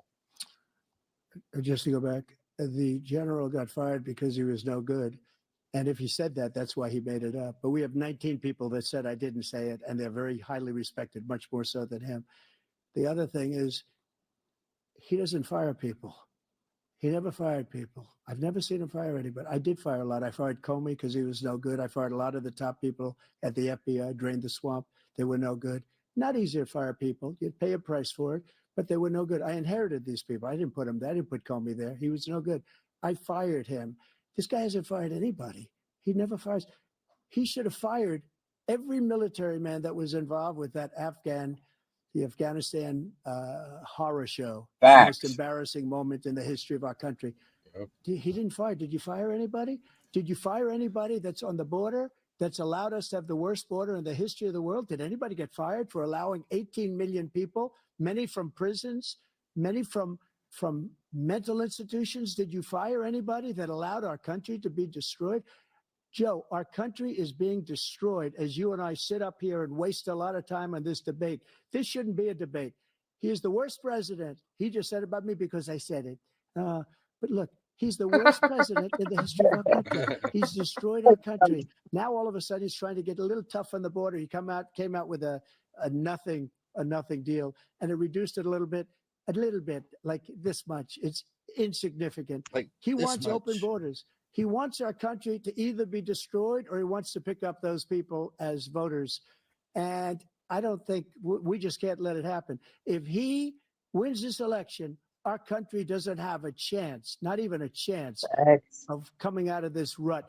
We probably won't have a country left anymore. That's how bad it is. He is the worst in history by far. Thank you, President Trump. President Biden? We're the most admired country in the world. We're the United States of America. There's nothing beyond our capacity. We have the finest military in the history of the world, the finest in the history of the world. No one thinks we're weak. No one wants to they spend do. more on us. Nobody. Number one. Number two, the idea that we're talking about worst presidents. I wasn't joking. Look it up. Go online. 159. Go online. To home the exact number. Presidential historians. They've had meetings and they voted who's the worst president in American history. One through best to worst. They said he was the worst in all of American history. And what website was that, Joe? That's not conjecture. He can argue they're wrong, but that's what they voted. The idea that he is doing anything to deal with child care. He did for virtually nothing to child care. We should significantly increase the child care tax credit. We should significantly increase the availability of women and men or single parents to be able to go back to work. And we should encourage businesses to have. Thank you, President childcare Biden. facilities. President Trump, the question was about what would you do to make childcare more affordable, if you want to take your minute. Just so you understand, we have polling, we have other things that they rate him the worst because what he's done is so bad. And they rate me, I will show you. And they rate me. Ooh, who's talking above the mic? And if I'm given another 4 years, I will be the best. I think I'll be the best. Nobody's ever created an economy like us. Nobody ever cut taxes like us. He's the only one I know. He wants to raise your taxes by 4 times. He wants to raise everybody's taxes by 4 times. He wants the Trump tax cuts to expire. So everybody, including the two of you, are going to pay 4 to 5 times. Nobody ever heard of this before. All my life, I'd grow up and I'd see politicians talking about cutting taxes.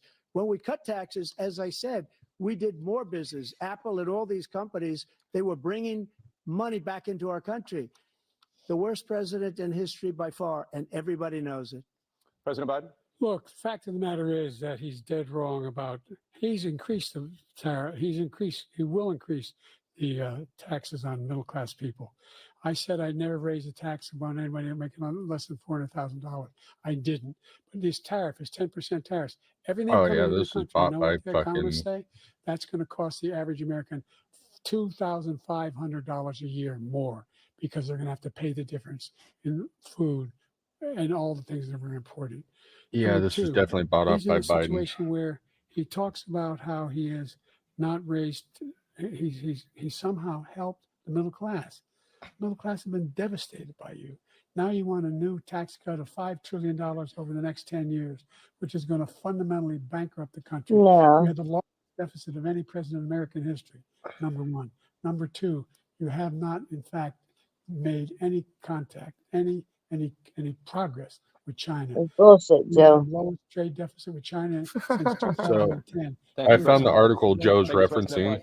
Let's discuss an epidemic impacting I millions. had Survey of $4 an hour 154. pay Top raise. priority in your first.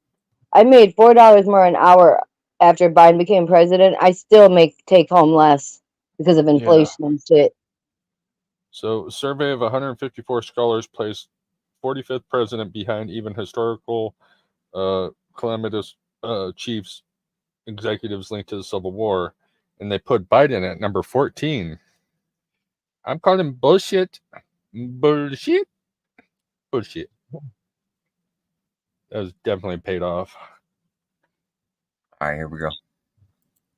Term, the opioid crisis. And for both of you, the number of overdose deaths in this country has gone up. Under your term, it went up. Under your term, it has gone up.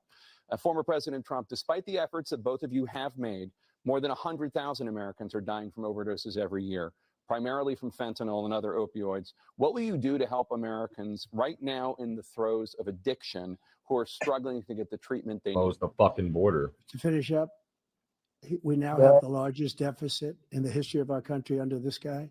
We have the largest deficit with China. He gets paid by China. He's a Manchurian candidate. He gets money from China. So I think he's afraid to deal with them or something. But do you notice he never took out my tariffs because we bring in so much money with the tariffs that I imposed on China. He never took them away. He can't because it's too much money. It's tremendous. And we saved our steel industries and there was more to come, but he hasn't done that. But he hasn't cut the tariffs because he can't, because it's too much money. But he's got the largest deficit in the history of our country, and he's got the worst situation with China. China's going to own us if you keep allowing them to do what they're doing to us as a country. They are killing us as a country, Joe, and you can't let that happen. You're destroying our country. So, President Trump, you have 67 seconds left. The question was, what are you going to do to help Americans in the throes of addiction right now who are struggling to get the treatment they need? Jake, we were doing very well at addiction until the COVID came along. We had the 2.5, almost 3 years of like nobody's ever had before, any country in every way. And then we had to get tough. And it was the drugs pouring across the border it started to increase. We got great equipment. We bought the certain dog that's the most incredible thing that you've ever seen, the way they can spot it. We did a lot. And we were getting very low numbers, very, very low numbers. Then he came along. The numbers, have you seen the numbers now? It's not only the 18 million people that I believe is even low because the gotaways, they don't even talk about gotaways. But the numbers of the amount of drugs and human trafficking in women coming across our border, the worst thing I've ever seen, at numbers that nobody's ever seen under him because the border's so bad. But the number of drugs coming across our border now is the largest we've ever had by far. President Trump, thank you. President Biden? Fentanyl and the byproducts of fentanyl went down for a while. And I wanted to make sure we use the machinery that can detect fentanyl, these big machines that roll over everything that comes across the border. And it costs money. That was part of this deal we put together, this bipartisan deal. More fentanyl machines, more be able to detect drugs, more numbers of agents, more numbers of all the people at the border. And before he had that deal done, he called his Republican colleagues, said, don't do it. It's going to hurt me politically. No, he never argued it's not a good bill. It's a really good bill. We need those machines. We need those machines. And we're coming down very hard in every country in Asia in terms of precursors for fentanyl. And Mexico is working with us to make sure they don't have the technology to be able to put it together. That's what we have to do. We need those machines. Thank you, President Biden. President Trump, and again, the question is about Americans in the throes of addiction right now, struggling to get the treatment they need. Well, because this does pertain to it. He ended Remain in Mexico. He ended catch and release. I made it catch and release in Mexico, not catch and release here. We had so many things that we had done, hard negotiations with Mexico, and I got it all for nothing. It's just like when you have a hostage, we always pay $6 billion for a hostage. Every time we say it's a hostage. Now we have a hostage, a Wall Street Journal reporter, I think a good guy, and he's over there because Putin is laughing at this guy, probably asking for billions of dollars for the reporter. I will have him out very quickly as soon as I take office. Before I take office, I said by literally as soon as I win the election, I will have that reporter out. He should have had him out a long time ago, but Putin's probably asking for billions and billions of dollars because this guy pays it every time. We had 2 cases where we paid $6 billion for 5 people. I got 58 people out and I paid essentially nothing. Thank you, President Trump. Dana? Let's turn to concerns that voters have about each of you. President Biden, you would be 86 at the end of your second term. How do you address concerns about your capability to handle the toughest job in the world well into your 80s? Well, first of all, I spent half my career being criticized being the youngest person in politics, the second youngest person ever elected to the United States Senate, and now I'm the oldest. This guy's 3 years younger and a lot less competent. I think that just look at the record. Look at what I've done. Look how I've turned around the horrible situation he left me. As I said, 15 million new jobs, 800,000 manufacturing jobs, more investment in America, over billions of dollars in private investment in enterprises that we are growing. By the way, we brought off a lot of people. Well, the whole idea of computer chips. We used to have 40% of the market. We invented those chips. Did he just say they bought off a whole lot of people? To find the cheapest jobs overseas. Kind of what it sounded like. Product. So I went to South Korea.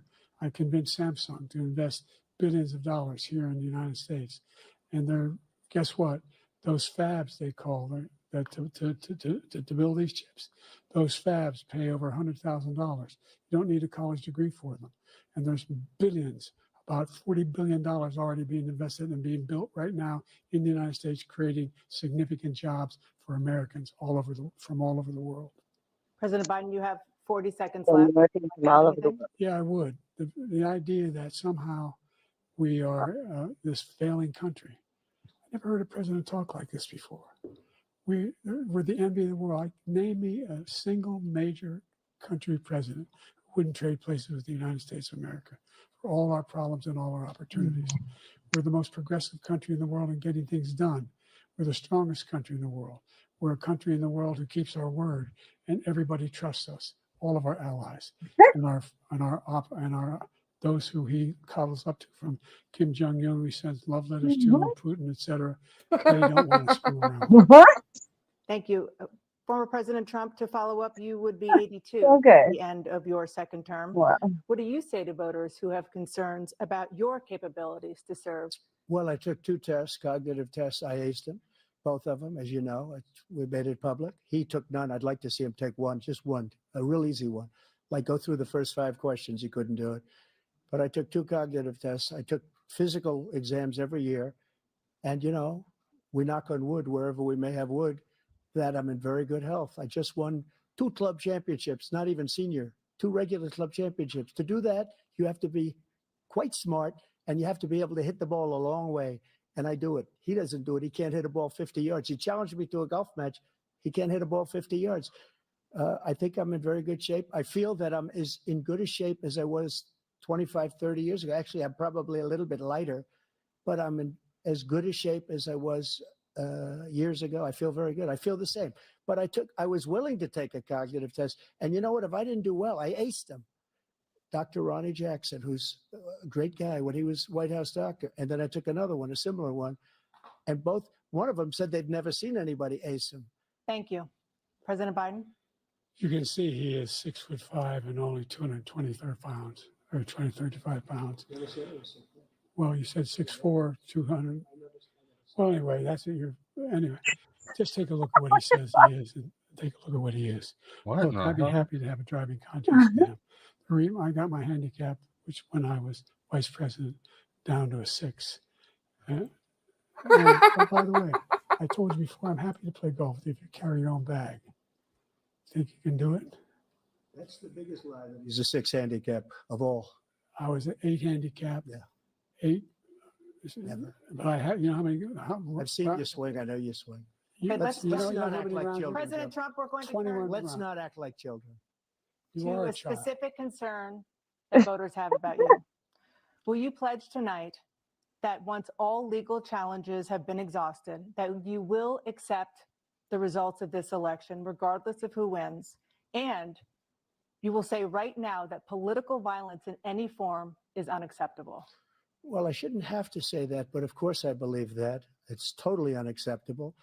And if you would see my statements that I made on Twitter at the time, and also my statement that I made in the Rose Garden, you would say it's one of the strongest statements you've ever seen. In addition to the speech I made in front of, I believe, the largest crowd I've ever spoken to. Look And at I will that tell you, face. nobody ever talks about that. They talk about a relatively small number of people that went to the Capitol. It's like a deer in the Many headlights. cases were ushered in by the police.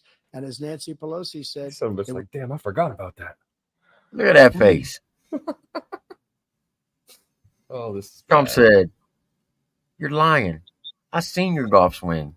An 8 handicap? You're lying. Stop capping." Joe, you would not be able to carry a golf bag on 18 holes. You would fall as soon as you came off the daggone tee box. Keep it real, man. You're 90 fucking said- lying. 90 said he definitely can't ride a bike. No. In fact, How do you fall off a bike going 2 miles an hour? Not even 2 miles an hour. You just, he was bloop. standing still. Jeez, you peeps. I guess Dan's gonna come up, but he's waiting to speak his piece till after. It was her responsibility, not mine. She said that loud and clear. But the answer is, if the election is fair, free, and I want that more than anybody. And I'll tell you something. I wish he was a great president because I wouldn't be here right now. I'd be at one of my many places enjoying myself. I wouldn't be under indictment because I wouldn't have been his political opponent because he indicted me because I was his opponent. I wish he was a great president. I would rather have that. I wouldn't be here. I don't mind being here. But the only reason I'm here is he's so bad as a president that I'm going to make America great again. We're going to make America great again. We're a failing nation right now. We're a seriously failing nation. And we're a failing nation because of him. His policies are so bad. His military policies are insane. They're insane. These are wars that will never end with him. He will drive us into World War III, and we're closer to World War III than anybody can imagine. We are very, very close to World War III, and he's driving us there. And Kim Jong-un and President Xi of China, Kim Jong-un of North Korea, all of these, Putin, they don't respect him. They don't fear him. They have nothing going with this gentleman, and he's going to drive us into World War III. You want a World War III, let him follow and win and let Putin say, do what you want, NATO. Just do what you want. There's a thing called Article 5. An attack on one is attack on all, a required response. The idea, I can't think of a single major leader in the world who wouldn't trade places with the job I've done and what they've done. Because we are a powerful nation. We have wonderful peace because of the people, not me. Because they don't want that attached to their name, Joe. That's why. They step up when they're needed. And right now, we're needed. We're needed to protect the world because our own safety is at stake. And again, you want to have a war, just let Putin go ahead and take Kyiv, make sure they move on, see what happens in Poland, Hungary, and other places along that border. Then you have a war. President Trump, as I come back to you for a follow-up, the question was, will you accept the results of this election, regardless of who wins? Just to finish what he said, if I might, Russia, they took a lot of land from Bush. They took a lot of land from Obama and Biden. They took no land, nothing from Trump, nothing. He knew not to do it. He's not going to play games with me. He knew that. I got along with him very well, but he knew not to play games. He took nothing from me. But now he's going to take the whole thing from this man right here.